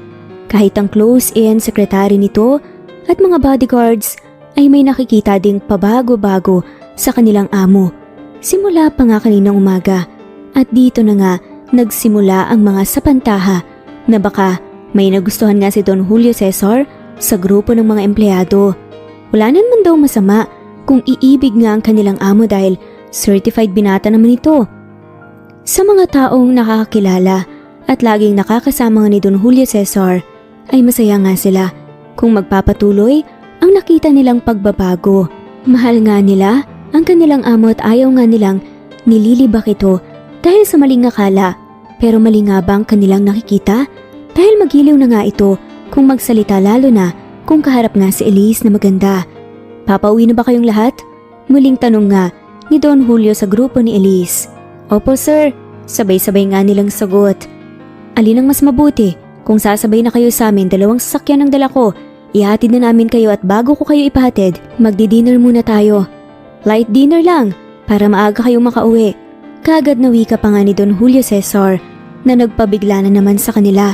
Kagad nga nitong inutusan ng close-in assistant na si Telma na tawagan ang lagi nilang kinakainang restaurant at magpa-reserve na nga ng seats para nga sa kanila at pagkain na nga rin para sa kanilang hapunan.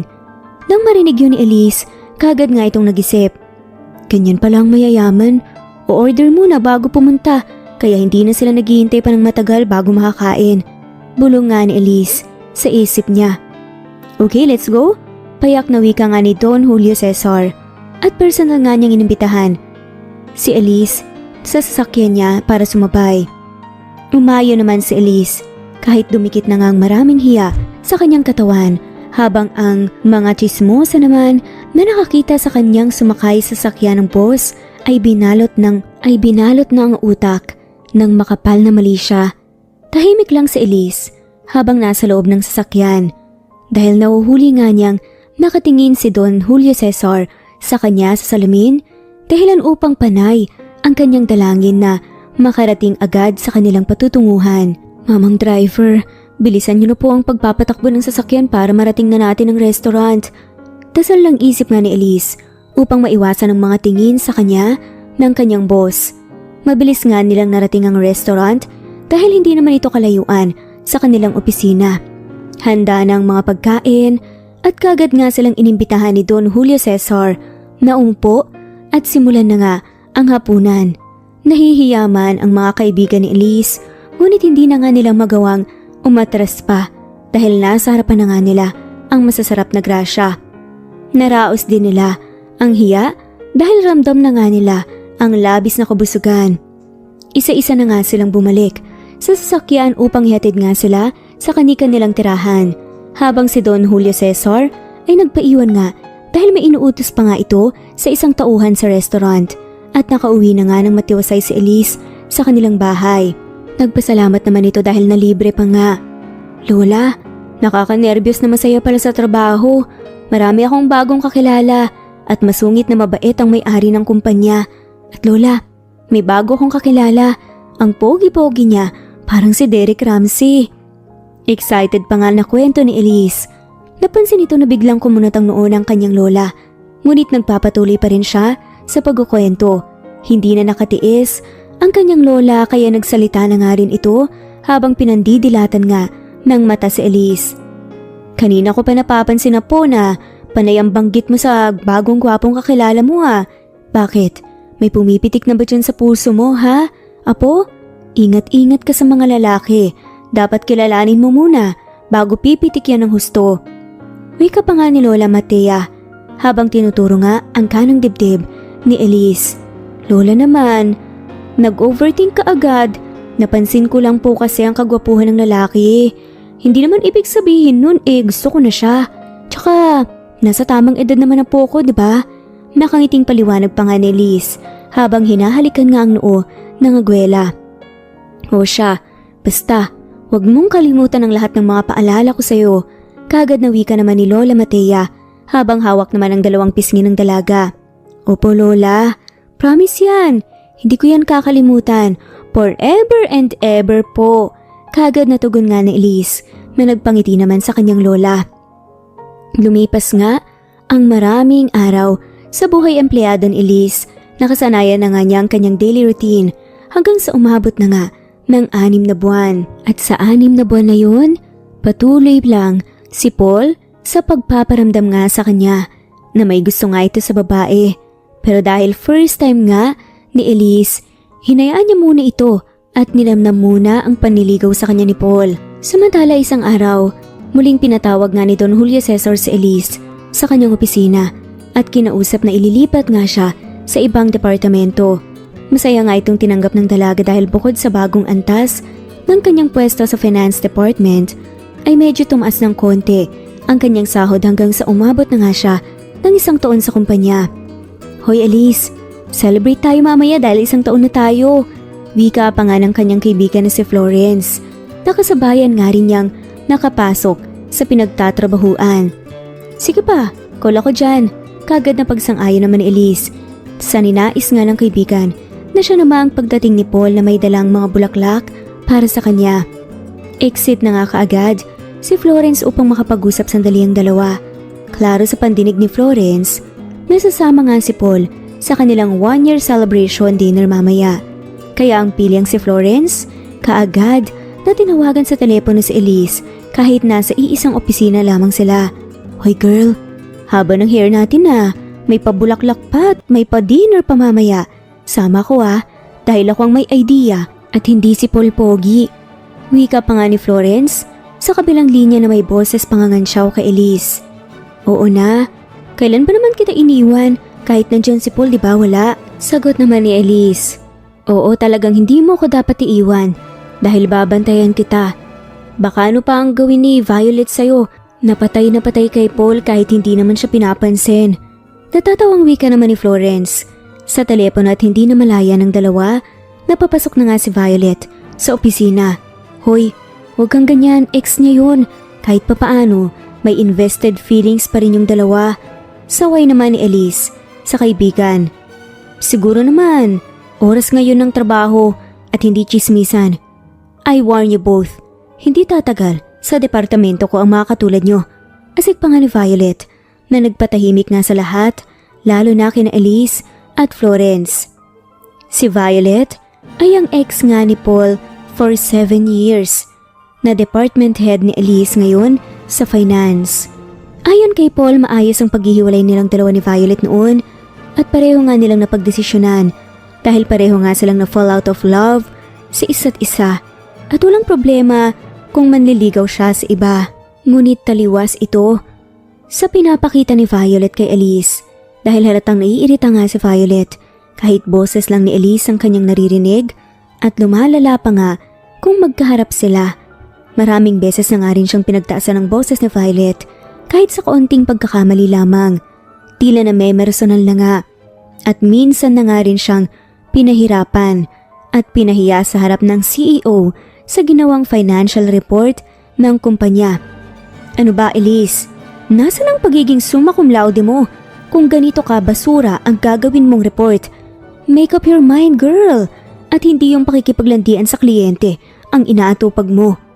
Naiirit na nga, nawika ni Violet habang nakapamewang pa nga ito sa harap ng dalaga. Hindi naman pinalampas ni Don Julio Cesar ang pang-iinsulto ni Violet kay Elise kaya sinaway na nga niya ito. Hihirit pa nga sana si Violet, ngunit pinatatahimik na nga siya ng CEO. Si Violet ay anak ng pinsang buo ni Don Julio Cesar kaya kung umasta ito ay parang may-ari na nga rin ng kumpanya. Sir, sorry po. I will make it right. Hahanapin ko po kung saan ang mali dito. Paghingi nga ng dispensa ni Elise kay Don Julio Cesar. It's alright Elise. You still have enough time. Stay in my office while doing your job. From now on, dito ka magre-report sa opisina ko habang ginagawa mo ang financial report. Pagtutulungan natin. Sambit nga ni Don Julio Cesar na halatang nahahabag nga sa dalaga dahil hindi ito umiimik kahit pinapahiya na nga ng maraming beses ni Violet. What, Uncle? Dito na si Elise sa opisina mo? Totoo ba yung narinig ko? What the heck, Uncle? Siguro, totoo nga ang mga naririnig ko na talagang gold digger ang babaeng to. Pasigaw pa nga na wika ni Violet pero sa kabila ng lahat ay mahinahon pa nga rin si Don Julio Cesar sa pakikipag-usap sa nanggagalaite na pamangkin. Violet, it's my decision and you have nothing to do about this. Ako pa rin ang may-ari ng kumpanya kaya ang desisyon ko pa rin ang masusunod. Mahinang tugon nga ni Don Julio Cesar at hindi na nga niya binigyan pa ng pagkakataon si Violet na maiprotesta ang kanyang desisyon. Nagngingit-ngit nga sa galit si Violet nang lumabas nga ito sa tanggapan ni Don Julio Cesar dahil ramdam nga nito ang pamamaliit sa sarili nang makitang mas kinakampihan nito ang kinaiinisang si Elise. Humanda ka sa akin babae ka, hindi pa to ang katapusan ng pagtutuos natin hanggang mawala ka dito sa kumpanya. Usal pa nga ni Violet sa sarili habang pigil na pigil ang mga nanggagalaiti nga niyang bagang. Sa loob ng mahigit 1 taon sa kumpanyang pinaglilingkuran, maraming natutunan nga sa buhay si Elise at sakto ang kanyang lola Matea na hindi perpekto ang buhay dahil hindi lahat masaya at mas lalong hindi lahat malungkot. Para itong malamig na halo-halo na iba't ibang kulay ang sangkap at lasa. Kapag handa ka ng kainin nito, dapat halu-haluin mo ng husto ang mga sangkap at namnamin ang bawat lasa nito hanggang unti-unti mong malasahan ang pumapaibabaw na tamis at sarap. Si Paul ang isa sa mga nagbibigay kulay sa buhay ngayon ni Elise. Subalit hindi pa nga siya handa na papasukin ito sa kanyang buhay dahil sa mga pait na dala nito gaya ni Violet na dating karelasyon niya. Hindi niya maintindihan kung bakit pinag-iinitan siya ng labis ni Violet sa opisina gayong hindi pa nga niya sinasagot ang binata.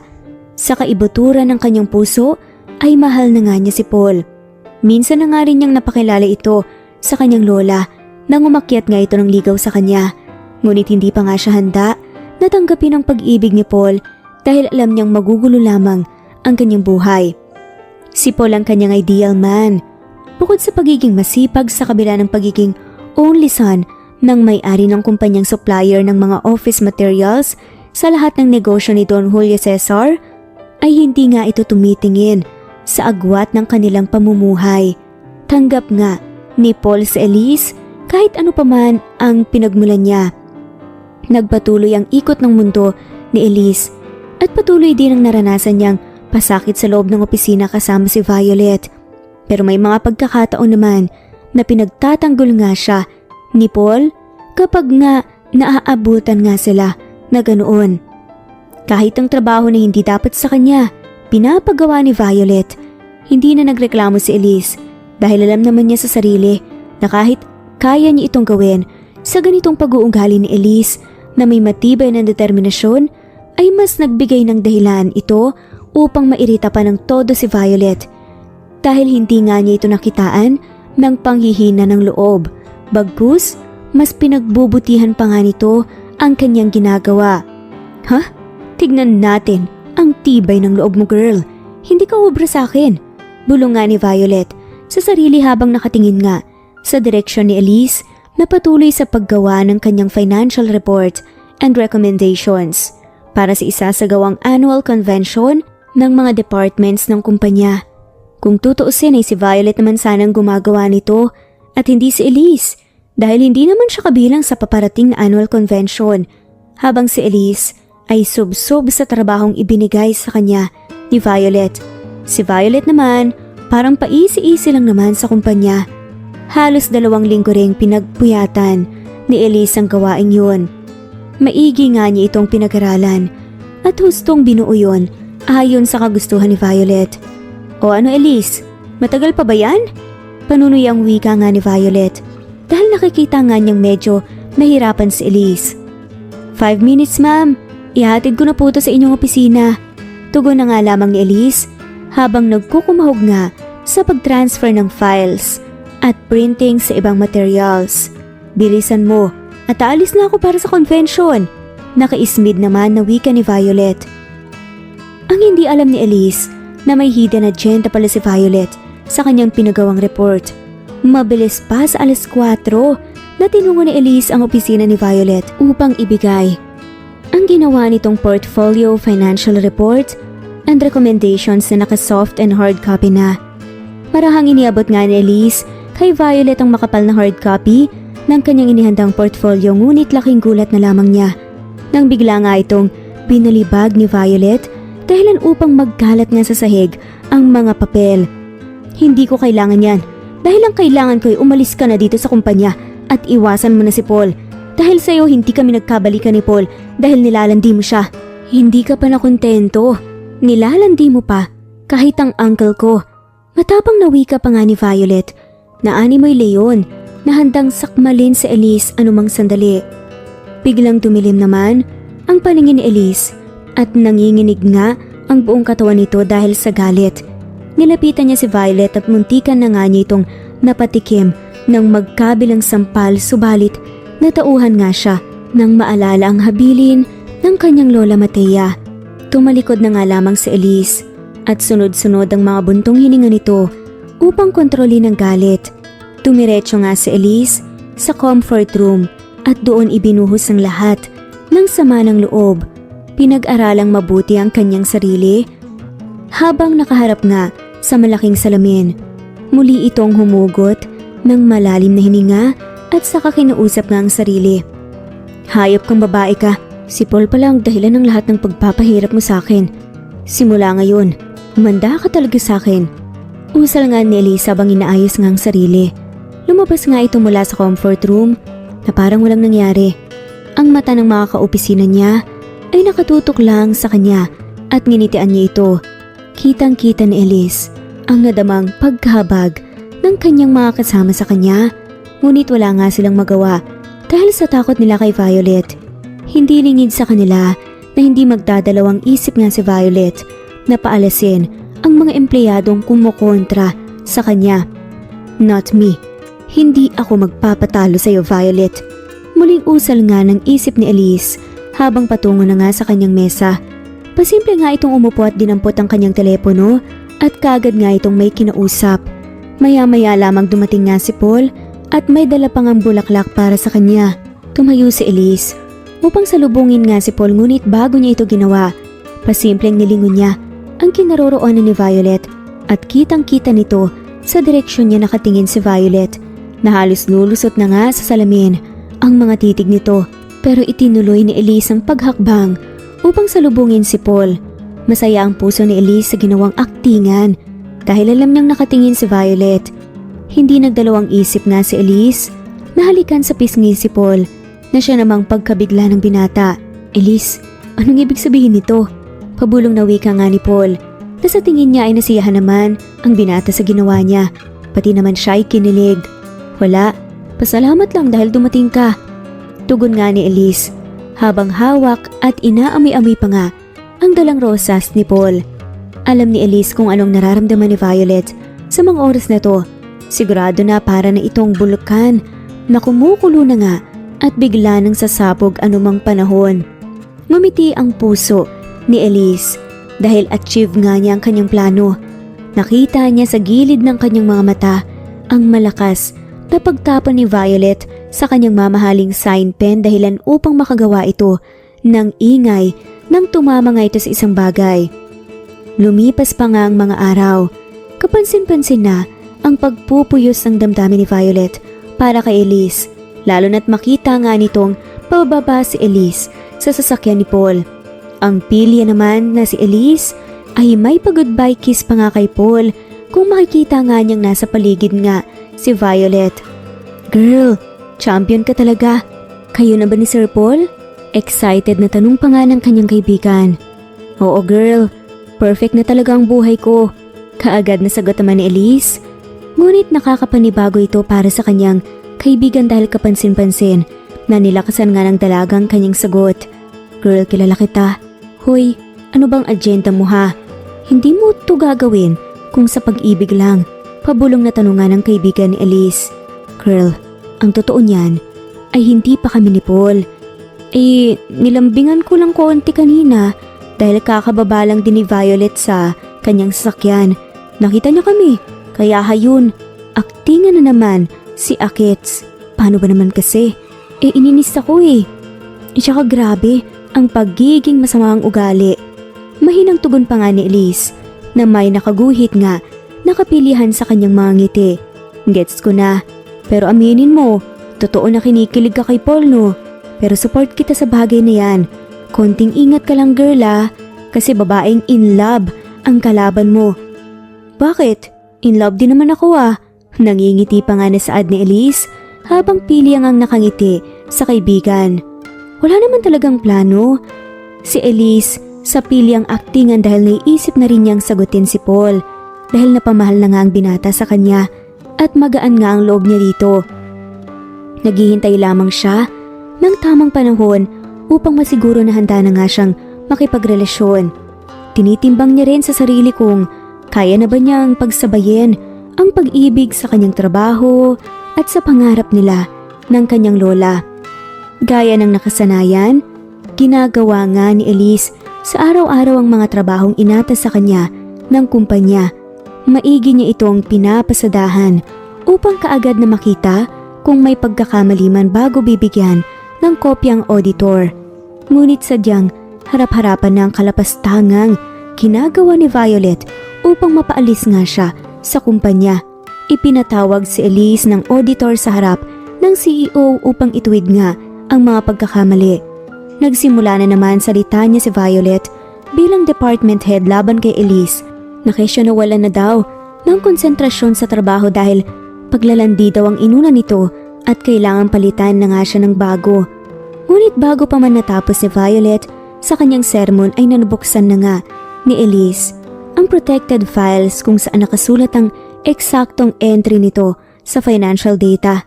Sadyang dinoktor lamang ang kanyang orihinal na gawa upang palabasin na mali siya. Nagkatinginan nga silang lahat nang napatunayan ng auditor na walang mali sa original entry ni Elise. Kaya pala sira-sira ang ating daily cash flow dahil may makating kamay na nakikialam sa data. Ipatawag ang ating mga IT upang matrace kung saang computer nagmula ang discrepancy. Mananagot sa akin ang mga gumawa nito. Kaagad na utos nga ni Don Julio Cesar sa kanyang sekretarya. Natahimik ang lahat sa mabilis na desisyon ng Don. Kabado na nga rin na nakatayo si Violet na naghihintay lamang ng pagkakataon upang makapagsalita. Ngunit hindi na nga siya binigyan pa ng pagkakataon ng Don. I'm so sorry, Elise. Nag-isip ako ng masama sa'yo. Patawarin mo ko. Mapagpakumbabang wika naman ni Don Julio Cesar habang hawak nito ang mga nanginginig nga na kamay ni Elise. Naintindihan kita. Magalit ka kung gusto mo. Pero please, tanggapin mo ang paumanhin ko. Wika nga ni Don Julio na nagpairita sa pandinig nga ni Violet. Uncle, stop! Why are you doing this? Paalisin niyo na lang ang babaeng yan. Dahil siya naman ang laging gumagawa ng problema sa kumpanya. Lumalaki ang ulo niyan dahil lagi mo siyang pinagtatanggol. Kaya naging usap-usapan tuloy dito sa opisina na pati ikaw ay target ng gold digger na yan. Paasik na wika pa nga ni Violet habang tinatapunan nga ng matalim na tingin ang tahimik lang na si Elise. You shut up, Violet. You don't know what you are talking about. Nagkakaroon tayo ng problema dahil dyan sa obsession mo. Dahil dyan sa ginagawa mong problema at ipinapahid mo kay Elise. Alam ko, Violet. Alam ko lahat. Hindi na nga napigil pa ni Don Julio Cesar ang nagpupuyos na damdamin sa kagagawa ng kanyang pamangkin. Dahil napagalitan nga si Violet, ay agad nga itong tumalikod at patakbong tinungo ang kanyang opisina at doon nga ibinuhos ang lahat ng sama ng loob. Elise, you can go back to your work now. Aayusin ko ang gulong to, sorry. Muling sambit nga ni Don Julio Cesar. Hindi na nagsalita pa si Elise dahil kanina pa ay parang bibigay na nga ang nagbabantang luha sa kanyang mga mata. Lumabas na nga siya sa opisina ni Don Julio Cesar at hindi na nga niya alintana kung sino ang nakakasalubong niya dahil nag-uunahan na nga sa pagpatak ang kanyang mga luha. Hindi rin ito napansin na masasalubong na nga niya pala si Paul sa pasilyo. Bigla siyang niyakap ng binata sa pag-aakalang napapaano na nga dahil hindi na nga tumitingin si Elise sa kanyang dinaraanan. Nakita ng lalaki na may mga luha sa mata ni Elise. Kahit hindi ito nagsasalita, ramdam niyang masamang-masama ang kalooban nito. Dahil lunch break naman, mas pinili na nga lamang ni Paul na alalayan si Elise patungo sa kanyang sasakyan.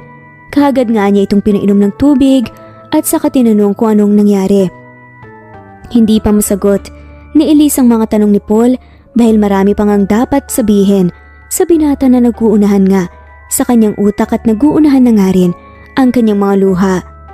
Hindi na nga nakatiis pa si Elise at kinausap na nga ng masinsinan si Paul tungkol kay Violet dahil minsan nang sinabi ni Violet sa kanya na hindi lamang basta girlfriend siya ni Paul kundi fiancé na at sana malapit na nga silang ikasal. Napailing na nga lamang ang lalaki nang marinig yun. No, Elise, hindi ko girlfriend si Violet, definitely. Nag-usap kami ng maayos noon bago naghiwalay. Pareho naming ginusto ang desisyon namin kaya malaya akong maghanap ng mamahalin ko at ikaw yun. Ikaw ang mahal ko. Please believe me. Mahabang paliwanag nga ni Paul, subalit parang walang naririnig si Elise. Paul, matagal ko na tong pinag-isipan. Minahal na kita. Nasanay na ako na nakikita ka parate pero gusto ko muna sana na ayusin natin ang mga gulo sa buhay natin. Pagkasabi nga ni Elise noon ay tila nakaramdam nga ng lungkot si Paul pero naiintindihan nga niya ang babae.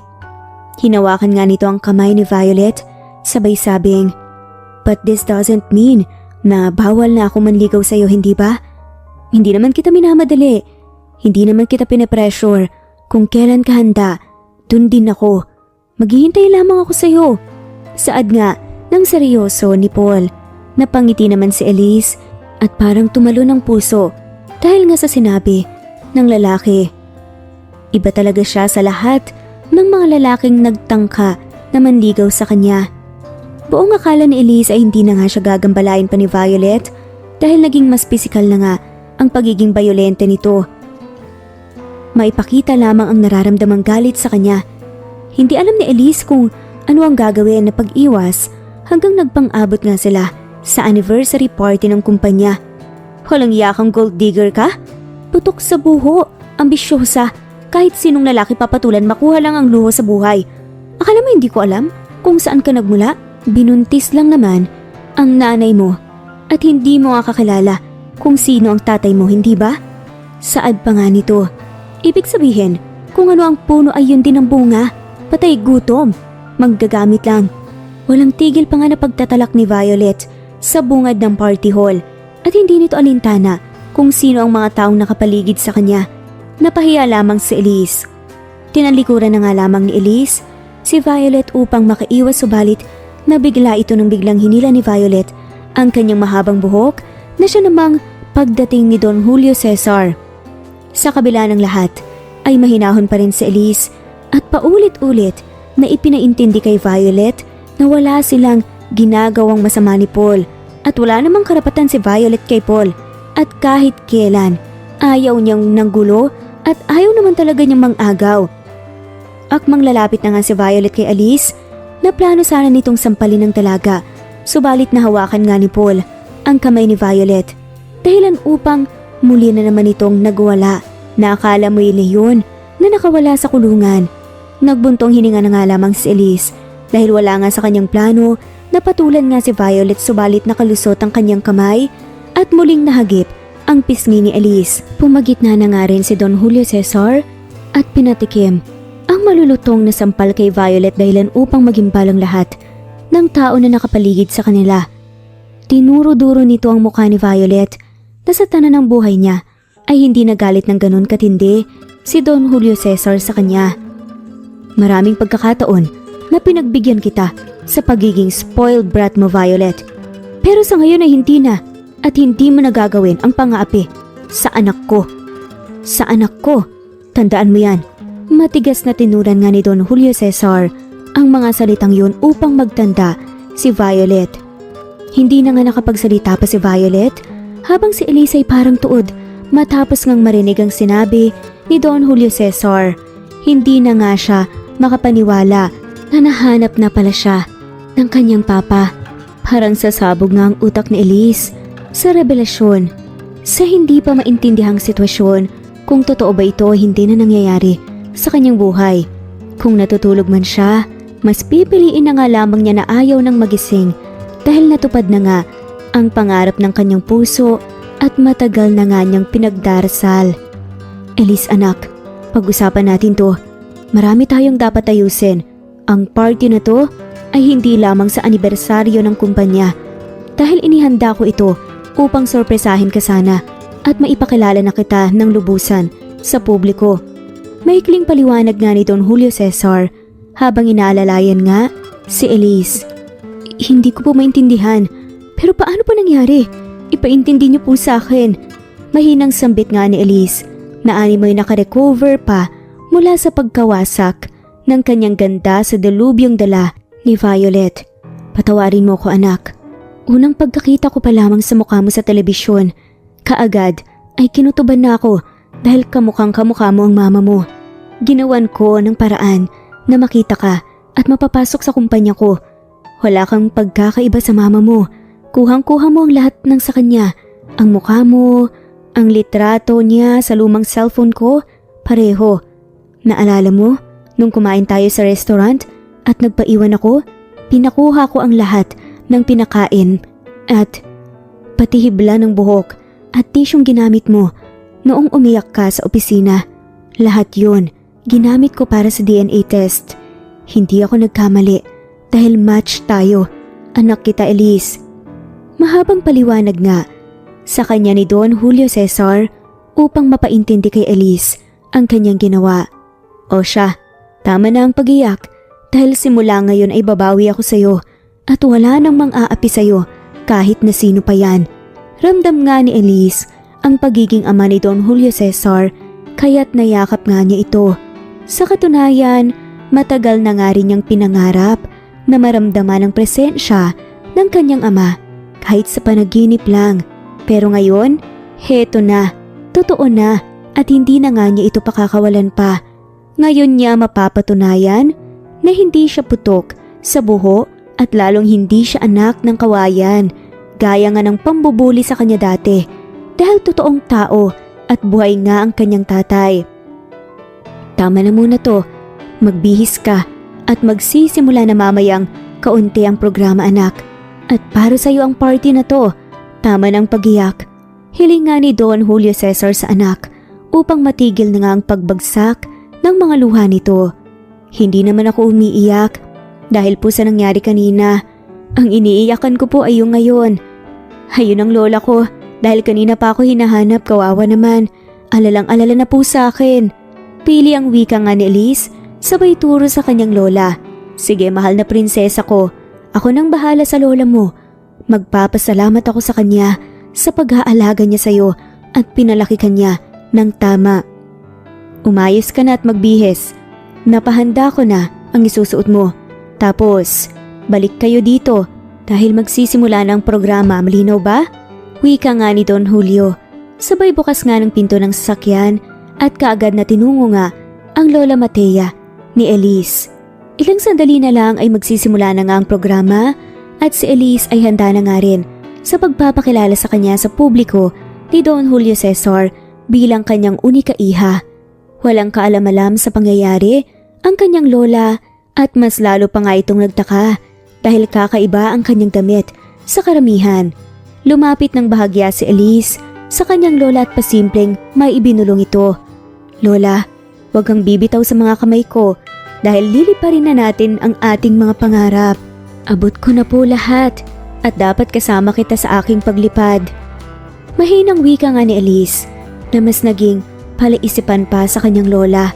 Magsasalita pa nga sana si Lola Matea ngunit hindi na nga itinuloy dahil narinig nga nito ang dumadagundong na tunog ng orkestra sa labas kasabay ng boses ng MC.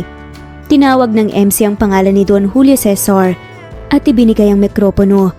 Nagsimula na nga itong magsalita at sa kalagitnaan at muli namang dumagundong ang orkestra na animoy may hinihintay pang aakyat sa entablado. Nais kong ipakilala sa inyo ang aking nag-iisang anak at ang aking tagapagmana. Let us all welcome my Princess Elise. Hindi makapaniwala si Lola Matea sa kanyang narinig. Halos mawalan nga ito ng malay ngunit nakaalalay sa kanya si Elise. Lola, di ba sabi ko, hawak ka lang dahil lilipad tayo? Pabirong wika pa nga ni Elise. Apo, pagkatapos nito ipaintindi mo sa akin ang lahat ha? Hiling naman ni Lola Matea bago nito sinimula ng paghakbang upang ihatid sa entablado ang apo. Opo Lola, kaming dalawa po ni Papa ang magpapaintindi sa inyo. Tugon naman ni Elise habang hinihigpitan nga nito ang pagkahawak sa kanyang lola dahil siya man ay hindi pa rin makapaniwala sa mga nangyayari ngayon. Sinalubong nga ni Elise ni Don Julio, gayon din si Lola Matea. Nagsimula na ngang magpahayag ng maikling kwento si Don Julio Cesar at paunti-unti ay may naintindihan naman si Lola Matea sa pangyayari. Apo ko, salamat sa Diyos at buong-buo ka na. Masaya na ang mama mo sa langit. Ginabayan ka niya para matagpuan ang papa mo. Naluluhang wika pa nga ni Lola Matea. Opo Lola, ramdam ko po yun ngayon na nakatingin lang si mama.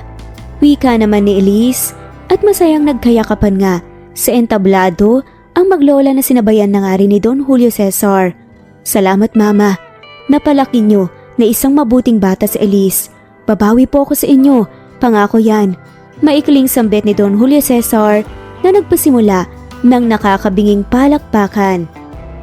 Patuloy ang pag-ikot ni Elise at patuloy nga ang kanyang swerte sa trabaho hanggang naging chief officer nga ito ng isang departamento sa kumpanya.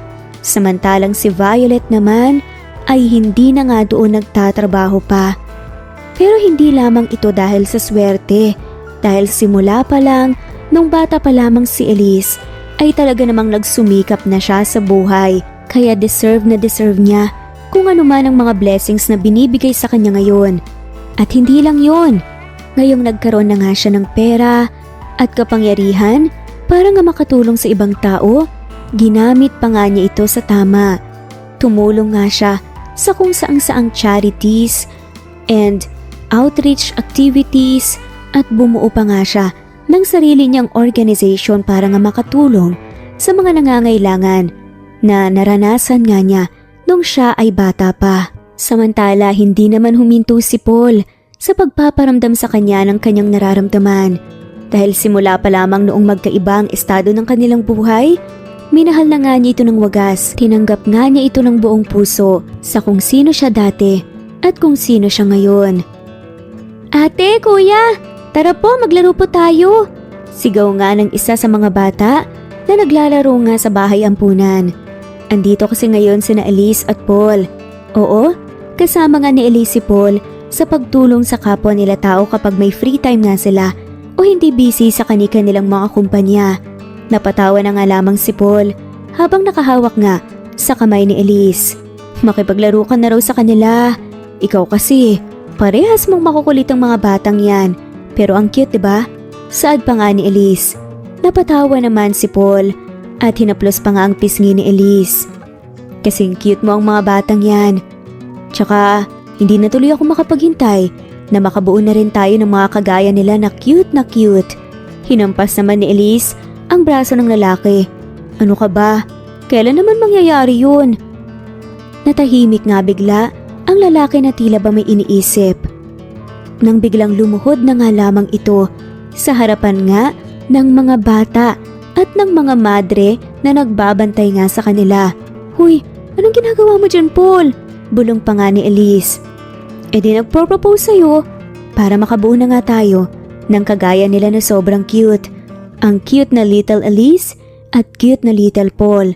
Saad pa nga nito, inilabas na nga nito ang red velvet na box na may laman nga na diamond ring na nagniningning pa nga gaya nga ng mga mata ni Paul habang nakatingin nga sa kanyang pinakamamahal na babae. Ano bang ginagawa mo? Pinagtitinginan nila tayo oh. Nang biglang, uy, si Ate Elise at Kuya Paul. Mag-yes ka na po, ate. Lagi mo naman pong kinikwento na love mo po si Kuya Paul eh. Pangungulit pa nga ng isa sa mga bata sa bahay ampunan. Napatawa na nga lamang si Elise. Oh, sabi nung cute na bata, yes daw. Saad nga nito, kaya naman napamulat ng mata si Paul. Pinatayo nga ni Elise si Paul at niyakap. Yes, pakakasalan kita. Pakakasalan ko ang lalaking tumanggap sa akin ng buong buo. Kahit na noon pa man, kahit na magkaiba ang estado natin sa buhay dati. Kahit na may mga times na parang gusto kita i-reject, hindi ka pa rin tumigil. Pinatunayan mo sa akin lalo kung gaano kadalisay yung nararamdaman mo para sa akin. At ngayon, time ko na para suklian naman yun sa pamamagitan ng pag-oo. Sa tanong mo, yes, I will marry you. Saad nga nito kay Paul. Napasigaw na nga lamang ng yes si Paul at nagsitawanan tuloy ang mga bata at tinukso pa nga sila. Saka sila nagpalakpakan. Gusto sanang halikan ni Paul si Elise pero hindi pwede dahil pinapalibutan nga sila ng mga bata at madre.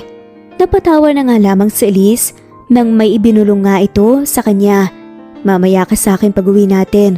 Saad pa nga nito. Makalipas nga ang ilang buwan ng preparasyon, ikinasal na nga ang dalawa sa isang simbahan. Maliit lamang iyon pero napuno nga yun ng pagmamahal nang simulan na nga ang seremonyas. At nang magbibigay na nga sila ng vows, doon pa nga ikinuwento ni Paul kung saan nga niya unang nakilala si Elise. Mahal, Elise, masaya ako dahil dito na tayo napunta ngayon sa estado ng ating buhay. Masaya ako dahil sa wakas, mapapangasawa na rin kita. Nung una tayong nagkakilala, mga bata-bata pa lang tayo noon. High school pa lang tayo noon. Nakita kita na binubuli ng mga kaklase mo dahil daw wala kang pamilya, wala ka daw mga magulang. At dahil ipinagtanggol kita sa kanila, naging magkaibigan tayo. Mga ilang weeks din yun na parati tayong magkasama. Pero kinailangan ko kasing umalis dahil kailangan kong magpunta ng ibang bansa para mag-aral. Pero never kitang nakalimutan at nang makita kita muli, pinangako ko sa sarili ko na never na nga kitang pakakawalan pa dahil noon pa man hanggang ngayon ikaw na ang tinitibok ng puso ko at hindi magbabago yun hanggang sa pagtanda natin, hanggang sa pumuti na nga ang ating mga buhok. Saad nga nito? Oo, siya nga ang nakilala dati ni Elise nung high school nga siya na naging matalik nga niyang kaibigan. Ito kasi ang naging tagapagligtas niya nung binubuli nga siya at sinasabi na wala daw siyang pamilya o walang magulang na nagmamahal sa kanya. Hindi nga akalain ni Elise na si Paul nga ang lalaking yun. Kaya naman pala nung una silang magkakilala sa opisina ay parang matagal na nga silang magkakilala. Ang kanyang kaibigan dati, ngayon nga ay pakakasalan na nga niya. Sa wakas pagkatapos nga ring sabihin ni Elise ang kanyang vows at pangako na magiging loyal, faithful at mapagmahal siyang asawa, inannounce na nga rin ng pare na officially mag-asawa na nga sina Elise at Paul. Pinangako nga nila sa isa't isa na mananatili sila sa buhay ng isa't isa sa hirap man o sa ginhawa. Natapos nga ang seremonyas na yun ng isang matamis na halik at wala namang mapagsidla ng tuwa ni na Lola Matea at Don Julio at ng pamilya ng lalaki sa kanilang pagmamahalan at pag-iisang dibdib. At dito na nga po nagtatapos ang kwentong buhay ni na Elise at Paul kasama ang kanilang mga pamilya. Maraming salamat po sa lahat ng mga walang sawang sumusubaybay at shoutout po sa mga sumusunod. Neva Fajardo, Presbyteros Rose, Gloria Sanchez,